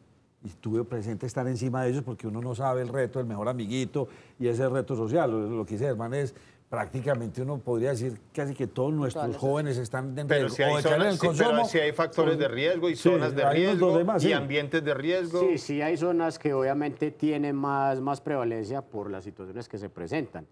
Lo que pasa es que hay algo bastante particular y yo siempre se lo trato a los estudiantes y se los implico y se los manifiesto. Es, mire, quien toma la decisión en última instancia es usted, cuando está con sus amigos, cuando está con su grupo. Si usted no tiene consolidado un concepto negativo con relación a ciertas propuestas, usted puede decir, no, bueno, es que esto es una vez, esto es chévere, no me va a pasar nada. Lo que pasa es que como no sabe qué tipo de antecedentes familiares tenga, si usted consume, por ejemplo, marihuana, sin saber los antecedentes familiares y desarrolla un pequeño cuadro de alucinación, pues bienvenido al mundo de los trastornos psicóticos por consumo de sustancias. Desarrolló el primer episodio, va a seguir toda su vida con ese problema. Entonces, lo que uno tiene que tratar de mostrarle a los jóvenes es, oiga, no consuma porque no, eso es malo. Venga, si usted consume, usted no sabe con qué sorpresa se vaya a encontrar. Y es la única vez. Pero entre decir y estar en el hecho es muy difícil. Y a veces hay presiones. Si bien la presión social no se puede poner como un factor definitivo para que todo esto se desarrolle, a veces sí es un factor que el muchacho dice, bueno, este es el único grupo que tengo. No tengo una buena contextualización en mi grupo familiar es un caos. Estos me entienden, me comprenden, termina cediendo a ese tipo de acciones muy sutiles, pero lo termina como tal accediendo. Leonel, de pronto cuando analizamos casos como estos, digamos como el del menor del día de ayer y del que estamos hablando hoy, una persona como él, que seguramente va a estar, no sé, en La Pola o en cualquier zona, me imagino que pagando este doble homicidio, cuando esta persona salga, las posibilidades que no sea un potencial sicario o como le dicen, un matón, ¿son altas o son bajas? ¿O es lo mismo para una persona que mata por primera vez a una persona que ha realizado varios asesinatos y que ha matado gente porque ese es su trabajo? Puede ser, no sé. Pues en este caso ya lo es. Ya lo es. O sea, ese es el trabajo. Sí, ya tiene un estilo de vida marcado, a pesar de que tenga tan corta edad, ya lo es. Eso es como un matarife. Se mata una vaca, yo no sería capaz de matar un cerdo, una vaca. A ver, como un matarife, ya su trabajo es matar gente, ya pues para él no tiene nada. Lo que pasa es que se acostumbra. ¿Sí? Nosotros somos personas de acostumbramiento a ciertas acciones. Para él, ese es su estilo de vida, esa es su acción. Eso es lo que es él en este momento. Que llegue a un centro carcelario es lo más posible, que un centro carcelario para menores es lo seguro, es lo más seguro. Él entra ahora a un proceso judicial, le hacen un juicio, que es una situación normal para los adolescentes. El periodo en el que esté allá y que salga, si bien se les enseñan muchas habilidades, muchos mecanismos de afrontamiento, porque es lo que se hace institucionalmente, cuando salga, pues si usted me pregunta a mí por la posibilidad de que él siga en esa actividad, pues la tiene bastante alta, porque tendría que ser que se lo lleven de este contexto para otro, pero a veces el contexto no es el problema. O sea, lo que hay que mirar aquí es que cuando la gente tiene cierta predisposición, ya ha activado ese comportamiento, a donde se lo lleven. Yo soy de la línea que si se lo llevan para el Polo Norte o Polo Sur, si es en el Polo Norte se dedica a matar pingüinos, a matar osos, o sea, lo hace, porque es que está dentro de su mecanismo, dentro de su acción. A veces se logran recuperar ciertos tipos de comportamientos para que se instauren nuevas conductas, sí, pero es un proceso largo, es un proceso complejo, porque detrás de esto puede haber consumo de sustancias, pueden haber muchos más problemas, muchos más que se tienen que abordar. Nada se gana con abordar una sola situación y dejar las otras activas. Usted lo decía hace un rato, Leonel, y siempre que se habla de explicar por qué puede un menor cometer un delito, no significa justificarlo. A veces como que la gente confunde esto, ¿no? No es que estemos diciendo qué bueno que lo hizo y aplausos ni nada de eso. Se explican las causas. Y digo esto para preguntarle sobre casos de abusos, de niños abusados en su propio entorno familiar o en las cercanías de su residencia, que han sido golpeados, maltratados, abusados sexualmente. Digamos que es un caldo de cultivo para que veamos resultados como estos. Sí, en algunos casos sí. Cuando hay situaciones de privación muy fuertes y sometimiento a acciones violentas, sí puede pasar. No es lo más frecuente, pero sí se pueden presentar, sí se pueden dar acciones vengativas, que el menor diga, lo voy a matar porque se metió conmigo, se metió con algún familiar. Sí puede ser. No es lo más frecuente, pero sí se presenta.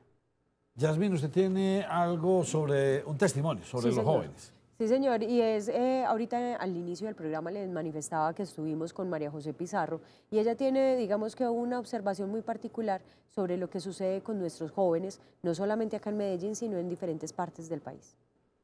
Lo primero que tenemos que ir es a la prevención. Es imposible y absolutamente inadmitible que a nuestra niñez le estén robando la niñez y no les estén permitiendo vivir en la inocencia. Nosotros debemos preservar la inocencia de la juventud, pero comúnmente en los barrios de periferia es muy difícil que ellos puedan preservar esa inocencia por la presencia masiva, desbordada de grupos armados que los están utilizando, como se hizo en la guerra, como escudos humanos. Son la primera línea de fuego para ir evitando, si caen, que no los puedan judicializar o que no lleguen, pues obviamente, a quien está conduciendo esa organización. Con los menores, la judicialización, claro, hay un código del menor que establece una serie de derechos que deben ser garantizados a la niñez, pero no hay ninguna alternativa que les permita a quienes ingresan a este tipo de centros tener todas las garantías de resocialización. Con ellos si no lo hay en las cárceles para mayores, pues obviamente en estos centros muchísimo menos, no se les ofrecen alternativas educativas y son unos jóvenes cuya esperanza de vida está en los 16 años, pero eso no es reciente. Yo recuerdo en los años 90, en toda esta explosión del sicariato, cuando los muchachos fueron utilizados precisamente en ese sentido. El problema es, han hecho algo las autoridades para enfrentar un fenómeno que es cada vez más masivo, pero que obviamente no han podido mitigar mínimamente, porque estos jóvenes no tienen esperanza de vida. Esa es la hija de Carlos Pizarro. Carlos Pizarro fue León asesinado Gómez. por un Suizo. por un suizo. Y le tranquilo que ya lo sacamos. No sabía que le iban a sacar muerto. Una persona sacrificada. Nacho. Leonel, ¿esto tiene buen camino? O sea, ¿habrá desde la psicología, muchachos, esto puede ser regenerado, no puede ser regenerado? ¿O definitivamente esto va a tener que ser de mano dura, justicia fuerte? Y como decía por aquí algún televidente, en Europa la cosa era bien complicada, se requirió de una superguerra, la cosa más monstruosa, para que se depurara toda esa población europea. A ver, yo pienso que el problema acá es de voces, intelectuales y buenas técnicas. No es fácil, porque es un problema que ya está, ahí está, lo vamos a seguir teniendo. Tratar de resocializar comportamientos delictivos a esa escala no tienen un buen pronóstico. O sea, no se representa siempre un buen cambio. Nosotros como psicólogos lo sabemos. O sea, la gente que quiere cambiar es porque va y busca la solución. En estos casos los cambios se dan es porque tienen en cuenta una acción delictiva que cumplir.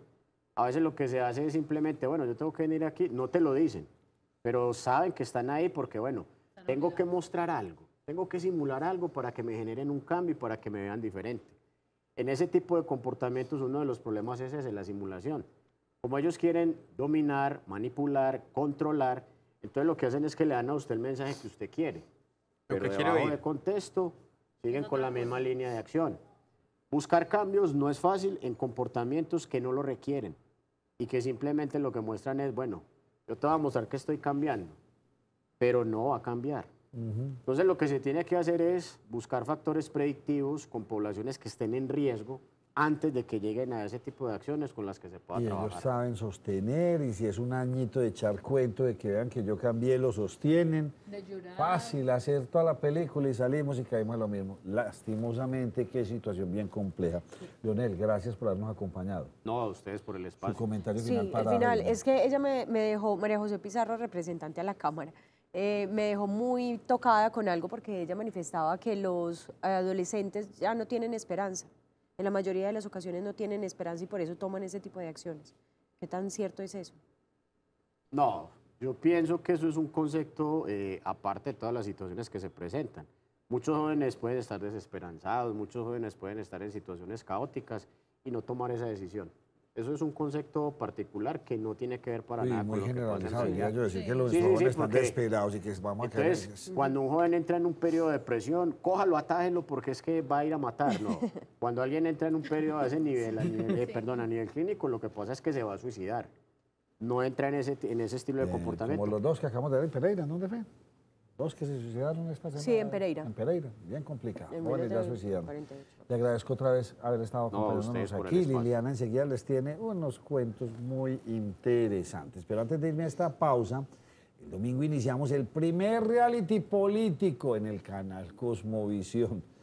Aquí les vamos a mostrar unos apartes de todas esas caídas y cosas simpáticas que pasaron. Este domingo a las 8 de la noche será el primer capítulo de un reality político. De todo se ve ahora en la televisión. Una última pregunta, ¿y a usted qué lo diferencia de los otros? Pues que nosotros únicamente traemos detallitos pequeños como traídos, no sobornamos a nadie.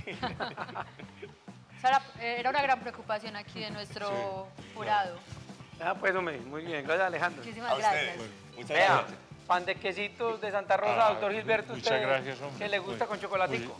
Oiga, Diego, pero es que esa ley de la que usted habla, la ley 115, establece que la competencia para definir los contenidos en el proceso educativo es del Ministerio de Educación, eso no es del Consejo Municipal. Yo creo que tiene que prepararse mejor para ser concejal de Medellín. Yo voto que no en este momento. Perfecto. Pues mi querido Diego, vea, perdimos ahí 2 votos, ya dijeron que no. Excelente, excelente. Yo les bendiga. Hasta luego. El presupuesto está, el presupuesto había reducido, es de 1.36 billones de pesos. No sirve, no da, simplemente para el sostenimiento. Listo, Dieguito, no, pero acuérdate que yo no voté en contra suyo, fueron ellos, fueron 2 votos. Para que ustedes tengan conocimiento. Hágale, pues. Ese proyecto es muy amplio y se necesita. No se da en ninguna institución, se da una media técnica, pero no se da título. Con eso no puede ir a pedir trabajo en ninguna parte. Hágale, pues, listo. Vamos para allá, Dieguito. Especializarse. Hágale, pues. Vamos a ver ellos qué nos cuentan de esa experiencia frente a estas personas que van a analizar sus proyectos en sus comunidades.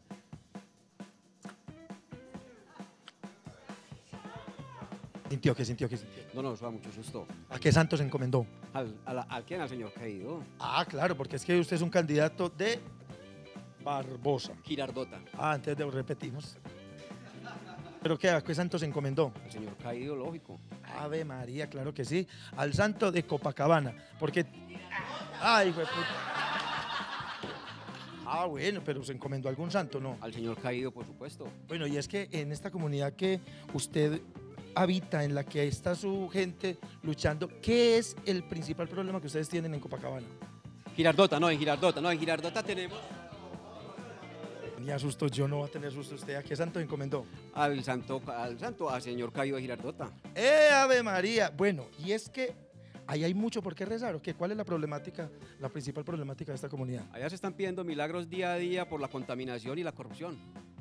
Bueno, esperamos que el santo no solamente esté de pie en el corazón de todas estas personas, sino en las ganas de estos candidatos que están defendiendo estas bonitas regiones. Ánimo, candidato, y lo felicito por haber pasado. Gracias, hombre. Esto es por el bien de la comunidad que necesitamos este cambio. Bueno, ahí vamos.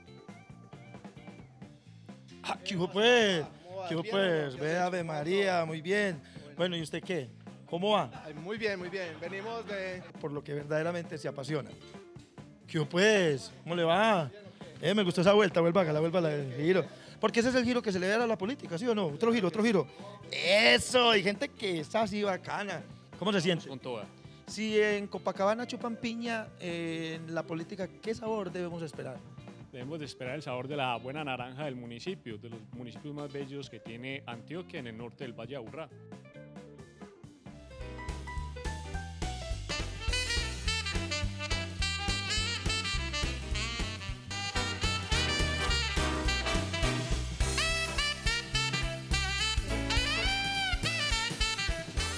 Vámonos un poco con política en esta parte del programa. ¿Qué le pasó a Bernardo Alejandro Guerra? Ay, sí.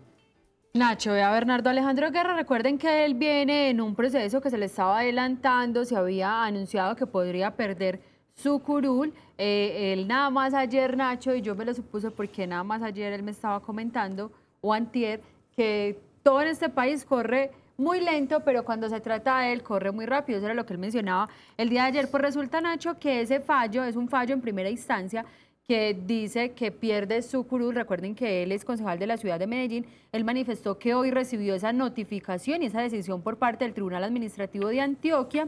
Recuerda que es la pérdida de investidura, lo que quiere decir que no podría volver a aspirar al Consejo de la ciudad de Medellín. En una de las, voy a leer algunas apartes de lo que él menciona, dice: he conocido el contenido de la sentencia y estoy en desacuerdo con algunas de las decisiones que allí se tomaron. Voy a interponer oportunamente el recurso de apelación para que sea resuelto por el Consejo de Estado. Recuerden que como eso falló en primera instancia, falta el fallo en segunda instancia, que sería el definitivo. ¿Cuánto se puede demorar esa segunda instancia? Nacho, eso se puede tardar todo lo que usted quiera. Con decirle que se puede acabar este año, él puede volver a aspirar y estar en el Consejo de la Ciudad. Y entonces eso me imagino que tiene implicaciones económicas, porque si él gana en segunda instancia, qué pena, me quitaron el trabajo todo este tiempo, págueme todo el retroactivo, que es un No, porque caso, él no sale del Consejo de la Ciudad. Él sigue. El fallo en primera instancia. Mientras hay un recurso que se interpone, se suspende la primera medida. Entonces no se hace efectivo hasta que no se confirma. Pero entonces, ¿puede ejercer en este momento como concejal? Sí, claro, puede ejercer como concejal. Él continúa siendo concejal de la ciudad de Medellín. Entonces no ha pasado nada, amigo Bernardo Alejandro Guerra. Como dicen por ahí, la guerra todavía no está perdida. La guerra no está perdida. A no ser que se cumpla lo que dijo él mismo. Que en el caso de él las cosas lo hagan bien, suceden muy rápido y de aquí a un mes ya se sepa si se confirma o no el fallo Nacho, del tribunal. y hay quienes mencionan también que que de esto lleva mucho tiempo y ahorita que estamos en plena contienda electoral, ahí sí resulta que vamos agilizando. Hagámoslo como bien poético. Sí. Hay un alivio de olores, como diría el peruano. ¿Cómo es que se llama? No sé. Jaime Bailey. Jaime Bailey, un alivio en el ambiente, porque entonces sale Goodbye Lupe, y todo el mundo se quedó plop. Y Mauricio Tobón. Mauricio Tobón, entonces ya se empezó a establecer una cadena de corrupción supuestamente muy bien elaborada. Y entonces ya uno va a ver de dónde viene y uno dice, uy, esto hay que mirarlo en detalle, pero ya tiraron el run sin mucha justificación. ¿Cuál es ese alillo que queda? Nacho, Goodbye, la política. Como usted menciona, Lupe, Mauricio Tobón, ahorita le sale esto Bernardo Alejandro Guerra, recuerden que él es hermano de Andrés Guerra, y sabe que me contaban por ahí un pajarito el día de hoy, que ya se está preparando el segundo informe que va a entregar la urbe sobre la bodega de Fico.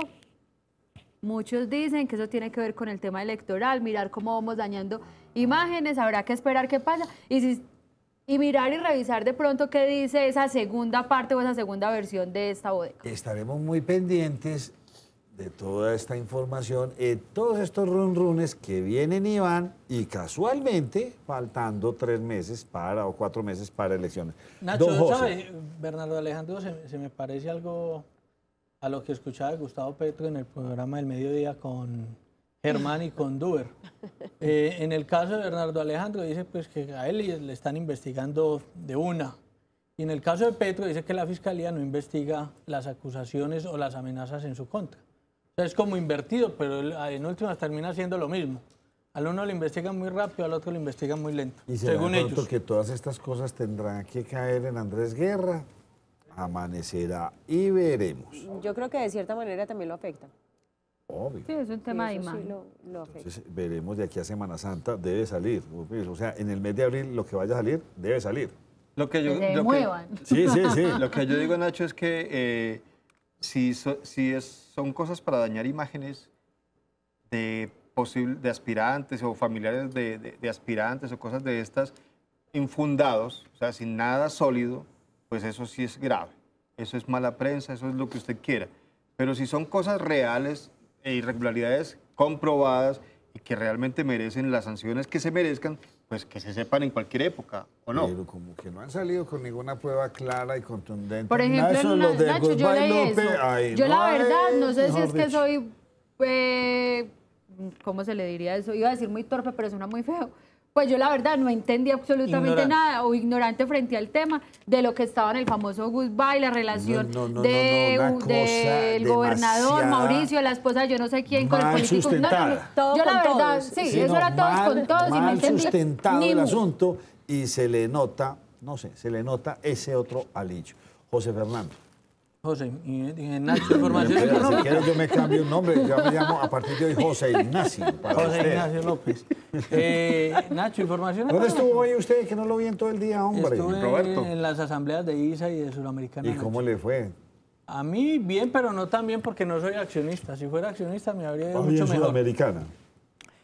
Nacho, la utilidad decreció un 7%, pero así todo fue de 1.340.000 millones de pesos. Es un viaje de plata, eso pagaron 550 pesos por acción, en el caso de Sura.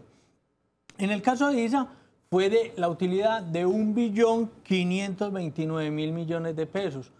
ISA va a repartir, vender. La que queremos vender, Nacho. Todavía la queremos vender. 611.000 millones de pesos van a repartir entre Usted que estuvo con el gerente de EPM no me hizo la fuercita para que me vendieran unas cuantas accioncitas. Vea, EPM es dueño del 10.2%. EPM por esta inversión va a recibir en dividendos 62.158 millones de pesos. Nada menos el presidente de ISA dice que lamentan y ven con tristeza que EPM quiera salir de la organización o quiera salir del porcentaje que tiene en ISA, aunque reconocen que EPM está haciendo muy bien las cosas en el tema de Hidroituango. Entonces, por un lado están tristes de la posibilidad de que EPM salga de la participación que tiene en ISA, pero reconocen que las cosas se están haciendo muy bien allí.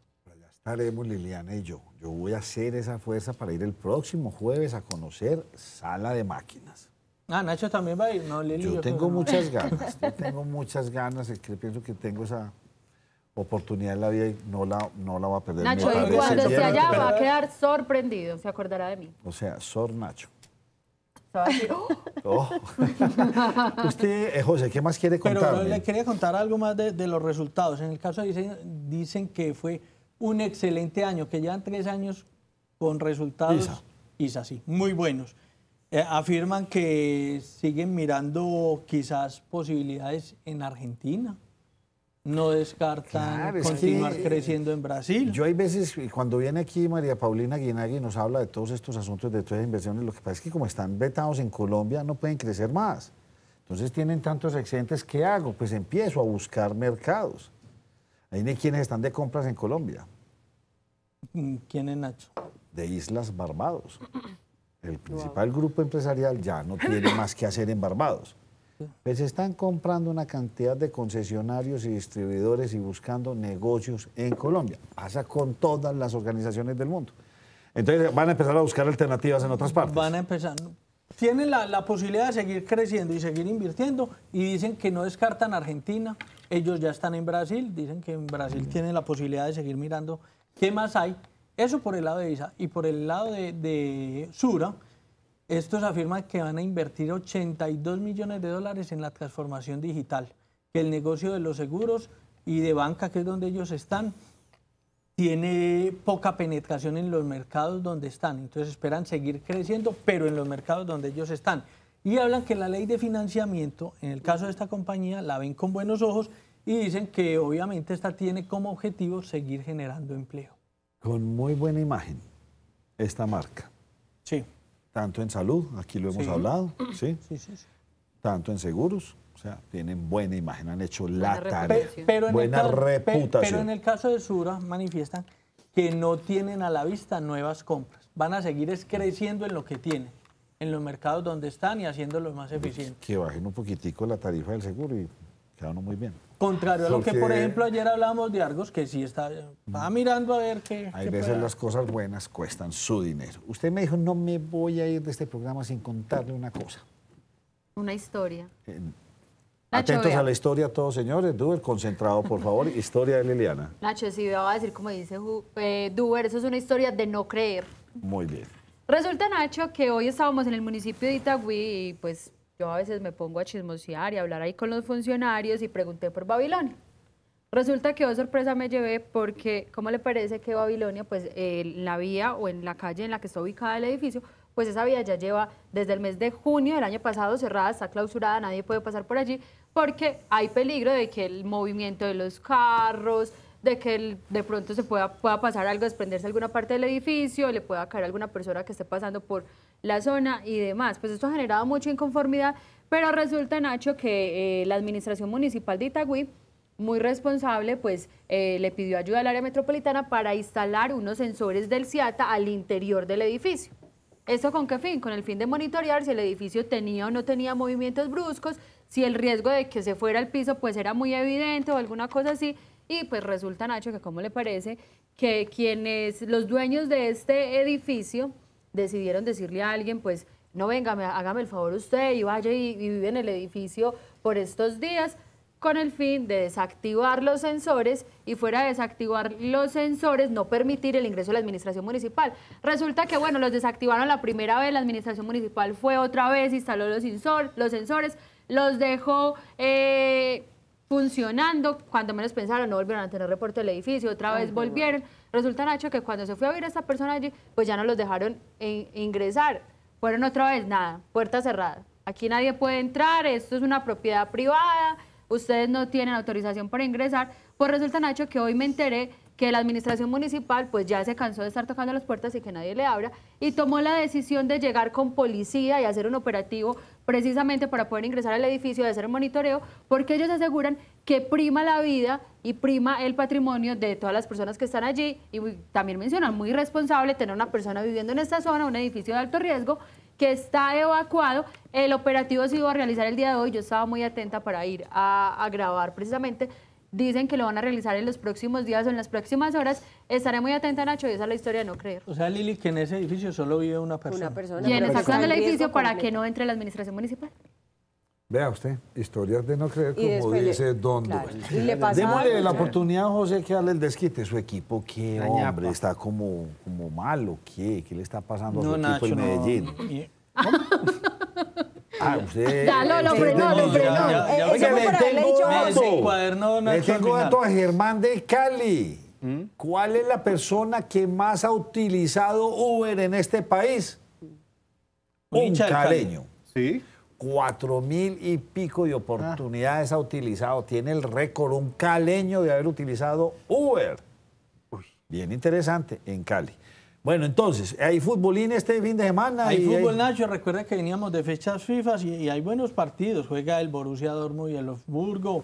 Juega el Bayern de Múnich. No, pero háblenme de aquí, esos para eso nadie los ve, hombre. Bueno, entonces juega Nacional y Pasto. ¿Le parece muy atractivo? ¿Y será que el Nacional pierde? Hay que preguntarle a él si a él le parece atractivo. Y Bucaramanga, América de Cali, aunque obviamente usted sabe que nuestros compañeros de deportes... Nada menos en una horita. Ahora tenemos NSN Deportes. NSN Deportes. Despacio, suéltela rápido. Nacho, que usted me dijo que le tuviera información de ADA, pues, y no me ha preguntado por nada, lastimosa una empresa con mucha historia, pues decide cerrar. No le dieron las cuentas económicas. Sí, señor. Se nos va otra aerolínea. 32 años, ¿cuántos 32 años, 12 No, a mí no me dan vuelos. las cuentas de tantos años, pero bueno. Ellos mencionan, Nacho, que son 32 años, 12 vuelos, 4 de ellos únicos, que pues eran los únicos que operaban, Caucasia, El Bagre, Candí y Tolú. Y mencionan, Nacho, que movilizaban cerca de 17.000 pasajeros mensualmente esta aerolínea, 600 personas hoy se les cancelaron los vuelos, se le trasladaron a otras aerolíneas. Y esa es la cifra, Nacho. 265 empleados. Ellos aseguran que no se les ha finalizado el contrato. Se va a analizar esta semana qué se hace. Habrá que esperar. Tengo entendido que los socios estaban buscando inversionistas. A ver si la capitalizaban y a ver si encontraban salida, pero parece ser que todavía no han encontrado. Aquí todavía hay como muchos cuentos tan simpáticos como en la televisión. Ahí los canales norteamericanos están súper protegidos y nuestro Ministerio de Comunicación no le importa nada. Esto, lo mismo diría uno a veces con aerolíneas locales muy sufridas. Oiga, Nacho, sufren los empleados, las poblaciones donde llegaban. Sí, señor. Sufrimos todos porque obviamente había mercados donde ellos competían y si ya no están, las otras aerolíneas van a aprovechar y van a subir los precios. Y sufren obviamente también los dueños. Pero a propósito del tema de desempleo, el DANE entregó cifras, Nacho. Subió, sí señor, 11.8. Veníamos de 10.8 en enero del año anterior. Casi 3 millones de desocupados en el país y en el solo mes de febrero casi 300.000 desocupados más. La suya de cierre, Germán, ¿qué me dice usted? Nacho, le iba a invitar a ver NSN Deportes a las 8 de la noche, más tardecito, para que estén pendientes allí con José Luis Alarcón y con Miguel Ángel. NSN quiere decir, nos cogió la noche de deportes, pero ahí lo vamos resumiendo para que no quede tan Pero la mal. noticia, Nacho, lo decíamos ayer con Liliana, que se rumoraba de posibilidades de paro nacional del magisterio, pues sí, se confirman. Ya FECODE dijo que van a ir a paro indefinido, lo que no han definido es la fecha. Ellos siguen pidiendo que... Nivel nacional. Nacional, sí, paro nacional indefinido porque no les han parado bolas, dicen ellos, al pliego de peticiones que incluye más presupuesto para la educación, salud, servicios de salud dignos, que en el plan de desarrollo se incluyen algunas cosas también para los docentes. Es decir, todo lo que ellos están pidiendo no les han parado bolas y por eso anuncian paro nacional indefinido. Qué pereza ese puesto de presidente y no sé por qué les gusta tanto. Ay, ay, ay. Por la platita. No, entonces la minga. Será porque todos salen muy platuditos. Nacho, no, hay un temita deportivo es que hay un buen partido el domingo a las 5:30. ¿El Düsseldorf contra quién? No, señor, Millonarios Medellín. Ese va a estar bueno. Sí. Ese sí va a estar bueno. Nacho, yo voy a dar la mía de cierre y es, digamos, como relacionada con el tema que estábamos hablando ahorita nada más. De pronto una de las problemáticas que se encuentran en el departamento por los hechos violentos y diferentes, digamos que anomalías, tiene que ver con un informe del Ministerio de Salud con respecto a la salud mental en el departamento y desde el 2009 al 2017 se presentaron más de 45.000 casos de presencia de patología dual. ¿Esto qué quiere decir? De personas que tienen problemas de salud mental, diferentes enfermedades y adicional a esto se le suman el consumo de sustancias psicoactivas. Es uno de los problemas que tiene Uber. le tenemos que apagar el aire para que no le duela el pie. Sí, tiene un problema dual. Pero dual, no puede caminar con los dos pies porque está pata de cumbia. Mejor dicho, vamos con más información, más noticias. Ya volvemos con ustedes.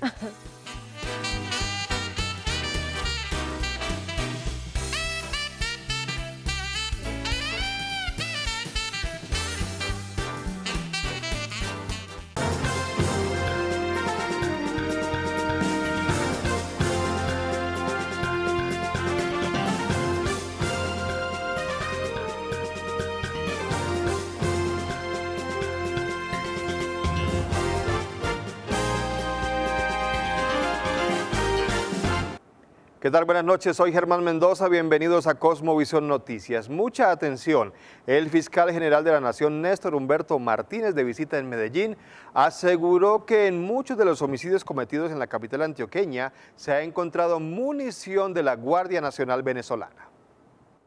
El preocupante hallazgo se dio a conocer hoy en horas de la mañana por parte del fiscal general de la Nación, quien precisó que en Medellín se han encontrado evidencias que permiten asegurar que varios homicidios cometidos en los últimos días en la capital antioqueña han sido perpetrados con balas de la Guardia venezolana.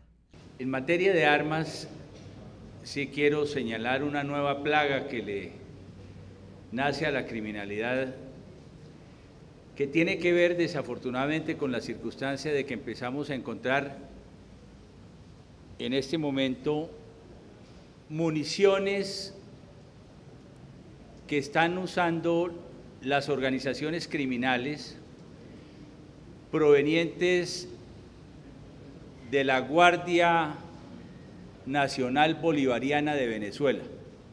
El fiscal Martínez aseguró que por ahora solo se han presentado estos casos en la ciudad de Medellín y que se espera cooperación por parte de las autoridades venezolanas para que este fenómeno no se extienda. Con miras a que esta actividad no se convierta en una actividad recurrente y que contribuya a profundizar el nivel del crimen y del delito en nuestras ciudades y a lo largo de nuestro territorio. El hallazgo se logró gracias a los estudios de balística adelantados en la ciudad. De igual manera, el fiscal general precisó que esto se convierte en una voz de alerta para todo el país. El menor de 14 años de edad aprehendido por el doble homicidio en el barrio Santa Lucía de Medellín tenía anotaciones por 10 homicidios más.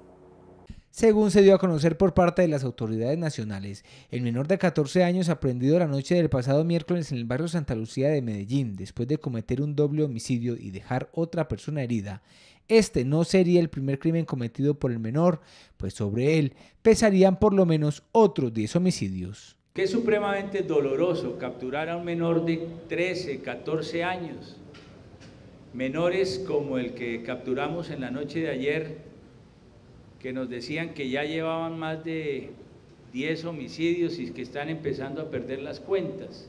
El fiscal Martínez precisó que aquí queda en evidencia la descomposición social por la que atraviesa el país e indicó que no es una responsabilidad solo de las autoridades.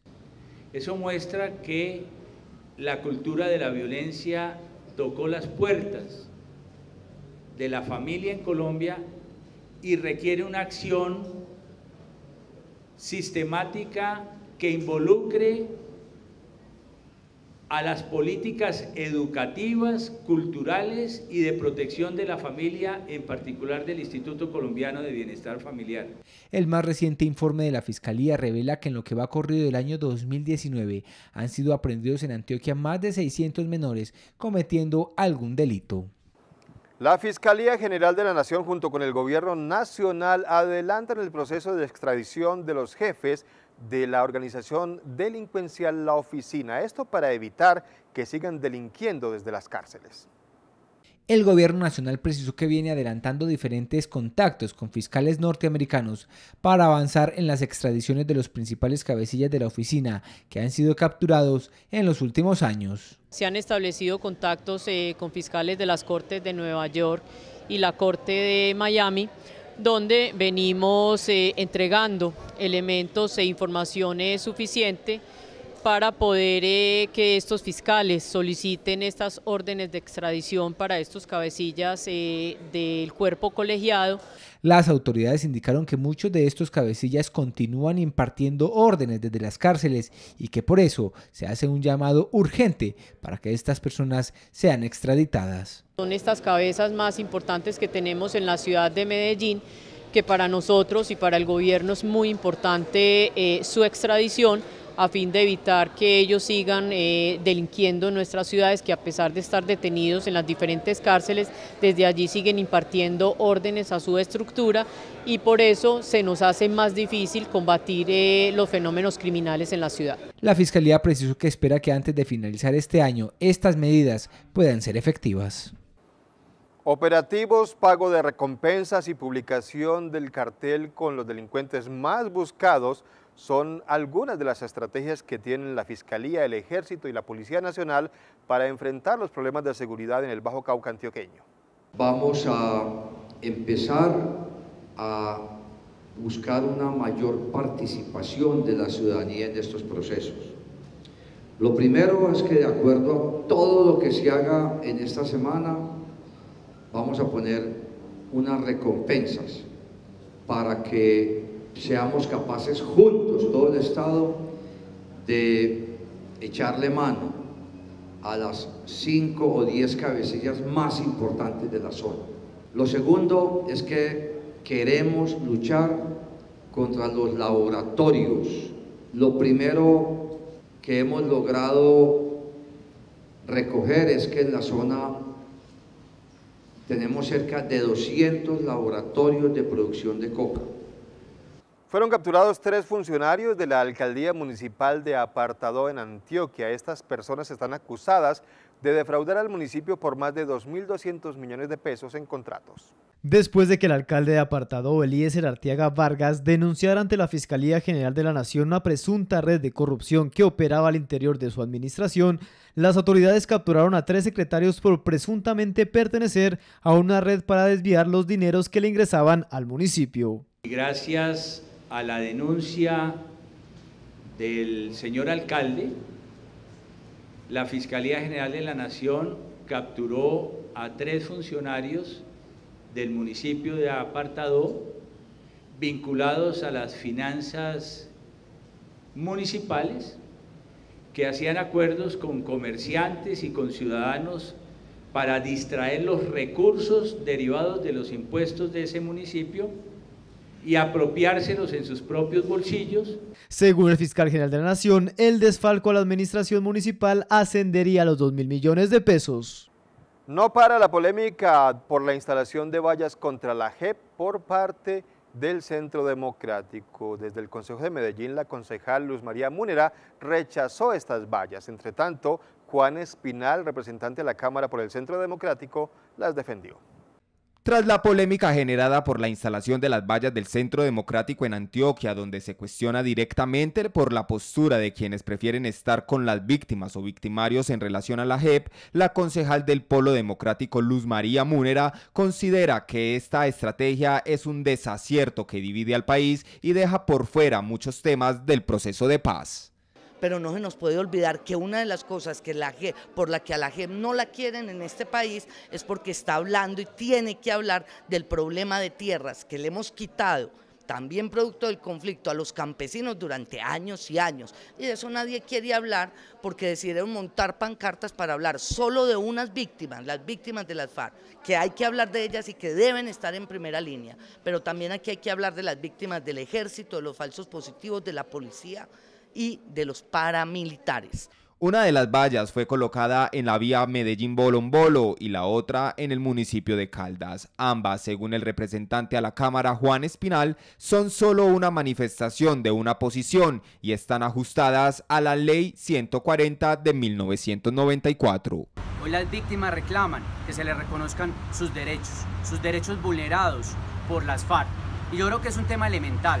Estas vallas no son en contra de la JEP, pero también invito a la Justicia Especial para la Paz que se gane la confianza y el respeto como institucionalidad de todos los colombianos. Las vallas aún permanecen instaladas pese a que cientos de personas en redes sociales exigieran su retiro. Lo cierto es que, a bien para algunos y mal para otros, el mensaje le sigue dando la vuelta al país, tanto así que ya el Partido Liberal impuso las suyas. Pelea entre dos taxistas en un acopio en el municipio de Sabaneta. Todo comenzó porque un taxista que presta servicio en Itagüí agredió a otro taxista de Sabaneta.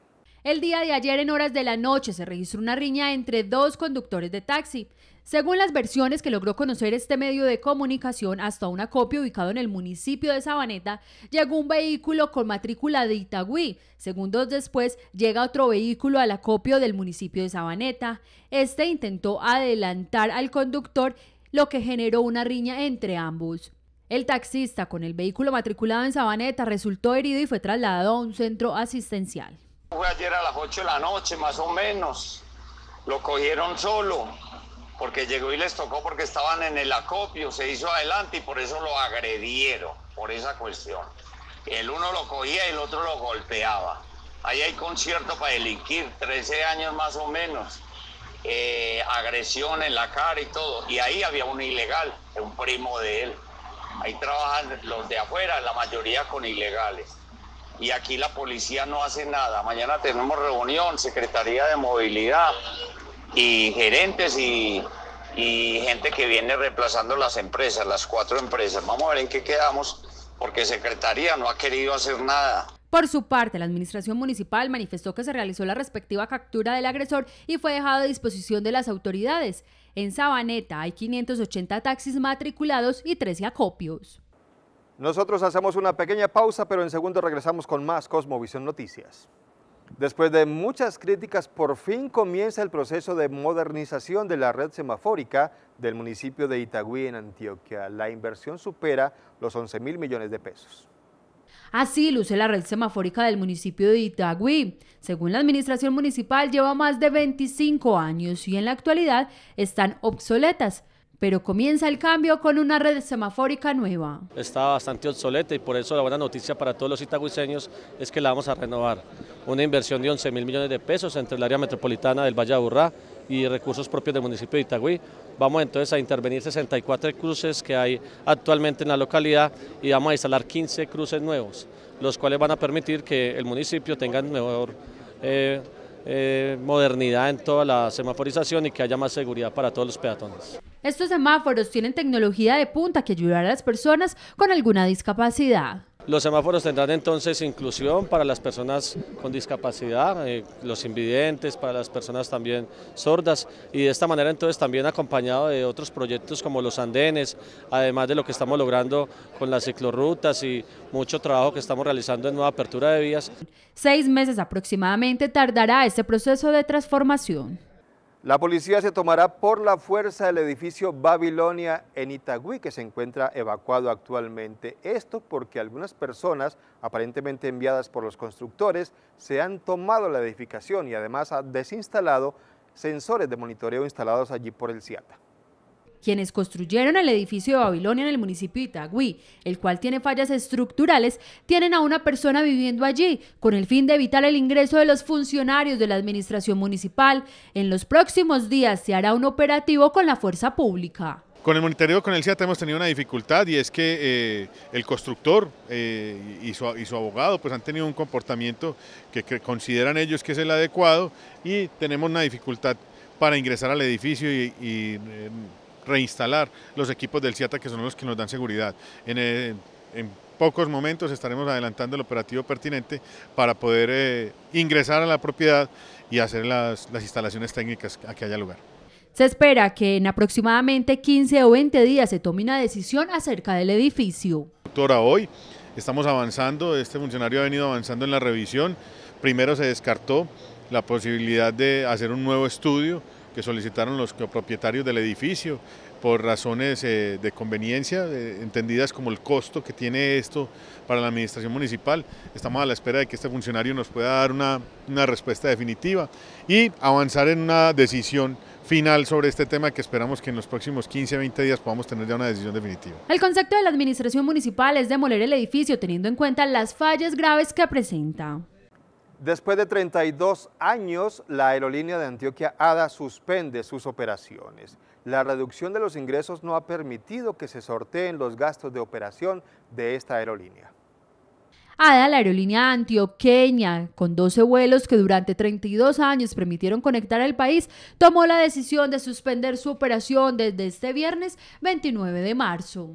En los últimos meses, la aerolínea presentó unos casos fortuitos en los cuales hubo unos impactos de aves en las turbinas, y debido a estas ingestas en estas turbinas, digamos que la turbina se daña y el avión queda en tierra. Una reparación de estas turbinas oscila entre los $300.000 y $400.000. Alcanzamos a reparar 2 de estos eventos, pero un tercer evento ocurrió en el mes de octubre.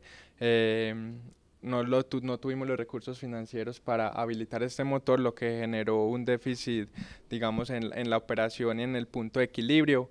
265 empleados tiene en la actualidad esta aerolínea. Hasta el momento no se les ha suspendido el contrato. Listo, digamos que el impacto para estas personas es que no van a seguir la operación normal de su día a día, porque todas aún tienen un contrato normal, están dentro de sus contratos, se les va a pagar su nómina y van a seguir pues por el momento en la compañía. Estamos en unas mesas de trabajo y la próxima semana pues vamos a, digamos, a definir esa situación. Actualmente somos 265 colaboradores. Cerca de 17.000 pasajeros movilizaba la aerolínea ADA mensualmente. El sector de las motocicletas fue el que más creció en Colombia. Entre los años 2017 y 2018, las ventas se incrementaron en 10,7%. En Colombia hay 14.486.000 automotores. De estos, el 57% son motocicletas. Ya como vemos, supera el parque de carros y motos son del orden de 8.300.000 motos. El 16% en el departamento de Antioquia. Esto es sinónimo de propiedad privada, de democracia, de libre empresa, de libre mercado. En Antioquia, 661.000 hogares cuentan con alguno de estos modos de transporte. Y de cumplir el sueño de cualquier ciudadano colombiano, de tener activos fijos. Pues primero una casa, un apartamento, pero igualmente su carro y su moto. Son sinónimo de trabajo, de productividad, de eficiencia. Por supuesto, hay un gran compromiso y lo estamos haciendo en este tercer foro de la industria nacional de la moto, de la prevención vial, de la seguridad y de contribución con la movilidad. Pero diría que en una democracia como la colombiana estamos permitiendo esa motorización en 4 millones de hogares colombianos. En Antioquia, 660.000. Cifras definitivamente importantes de crecimiento.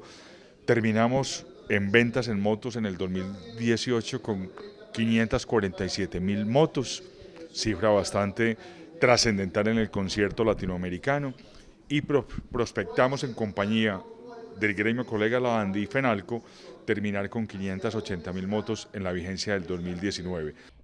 El 43% de las motos son ensambladas. El 43% de las motos son ensambladas en Colombia y generan 70.000 empleos. Solo durante los meses de enero y febrero se han vendido 97.200 motos. Excelentes resultados presentó ISA durante la Asamblea General de Accionistas. En este mismo evento, las directivas lamentaron que EPM haya decidido dejar de ser accionista de esta compañía. ISA culminó el ejercicio 2018 con una utilidad de 1.529.000 millones de pesos, una cifra considerable y relevante en la historia de la organización. Hemos declarado hoy que vamos a ser partícipes del negocio de almacenamiento de energía. También queremos ser mayores jugadores del negocio de subtransmisión, que todavía por un tema regulatorio no lo podemos hacer, y en demanda distribuida queremos también ser partícipes a futuro. En esta organización ven con tristeza la posibilidad de que EPM deje de ser inversionista, pero consideran que han hecho muy bien las cosas frente al caso de Hidroituango. Sin embargo, destacan los buenos resultados en el crecimiento de la acción en los últimos años. 2018 se traduce entonces en el año más relevante en resultados financieros de ISA en sus 51 años de vida. Año en que además teníamos un récord de acción, de precio de acción en abril de 2018, que recientemente en esta semana misma de la Asamblea lo volvimos a derrotar con creces. Entonces resultados positivos y yo creo que muy bueno haber podido tener la posibilidad de presentarle a esta asamblea estas noticias tan gratas. Este grupo invirtió 2.4 billones de pesos en transmisión, concesiones viales, infraestructura de telecomunicaciones y desarrollos tecnológicos, y no descartan continuar haciéndolo. El Grupo Argos invertirá más de 2 billones de pesos durante el año 2019, esto gracias a las utilidades reportadas el año anterior que superan el billón de pesos. Los negocios siguen con una dinámica positiva. Seguimos notando una tendencia positiva en la demanda en distintos negocios. Seguimos convencidos de que mediante la inversión de capital privado gestionado responsablemente se construye mejor sociedad. Tenemos compromisos para inversiones alrededor de los 2,6 billones de pesos en el grupo empresarial durante los próximos años y una visión de largo plazo de inversión ya que es cercana a los 5 billones de dólares en infraestructura de aquí al 2027. Las directivas del Grupo Sura anunciaron inversiones por más de 82 millones de dólares en temas de transformación digital. También se refirieron a la ley de financiamiento del Gobierno Nacional. Dicen que esta ayuda a crear nuevos empleos. El Grupo Sura priorizará las inversiones este año en la transformación digital para maximizar la rentabilidad y el valor de sus inversiones. Hablamos de la analítica, la inteligencia artificial, la robótica, todo esto ya se viene incorporando en nuestras empresas, pero implica inversiones para estar preparados para llegarle a nuestros clientes por más canales, canales digitales y llegarle a esos 51 millones de clientes que tenemos entre las 3 empresas del sector financiero. Frente a los resultados del ejercicio del año anterior, las utilidades llegaron a 1.340.000 millones de pesos, cifra considerable pero inferior por diversos motivos al ejercicio de 2017. Antes del efecto de operaciones discontinuas, que es particularmente la venta de las rentas vitalicias en Chile, la utilidad creció el 7.6%, después de un efecto meramente contable por esta desinversión, tenemos un decrecimiento del 7.7%. Finalmente, en este grupo esperan consolidar este año los negocios actuales en los mercados donde operan, más que realizar nuevas inversiones. El Consejo de Medellín le otorgó la medalla al mérito Juan del Corral en categoría plata al periodista Roger Vélez por sus 30 años de trayectoria periodística. El periodista Roger Vélez recibió la orden al mérito Don Juan del Corral en grado plata por parte del Consejo de Medellín. Sus 30 años de carrera periodística lo hicieron merecedor del reconocimiento. Cuando uno siente que la gente a uno lo quiere, lo respeta, le reconoce su labor, uno dice, he venido haciendo una labor durante 30 años, yo creo que buena. Entonces uno se siente más estimulado a seguir haciéndolo. Entonces, por supuesto, esto significa seguir trabajando duro por el periodismo serio, responsable, comprometido con la verdad, con la independencia, con el interés general. Un periodismo para servir. Un premio a la dedicación y al profesionalismo que fue propuesto por el concejal Jesús Aníbal Echeverry y que fue avalado por todos los concejales de Medellín. Cuando la ciudad de Medellín necesita y requiere de líderes que digan la verdad, que cuenten, y Roger Vélez siempre ha sido en su vida eso, preguntas fuertes, duras, y no tiene que responder de esa misma manera. Entonces Roger Vélez se distingue como el periodista democrático, justo, duro, fuerte, y me parece que ese es el periodismo que debe darse en esta ciudad y obviamente en el país y en el mundo. El director del programa Sinergia Informativa, que se transmite por el canal Cosmovisión, hará de esto un estímulo para seguir trabajando en pro del periodismo de calidad. Y así llegamos al final de esta emisión de Cosmovisión Noticias. A todos ustedes muchas gracias, les deseamos una feliz noche.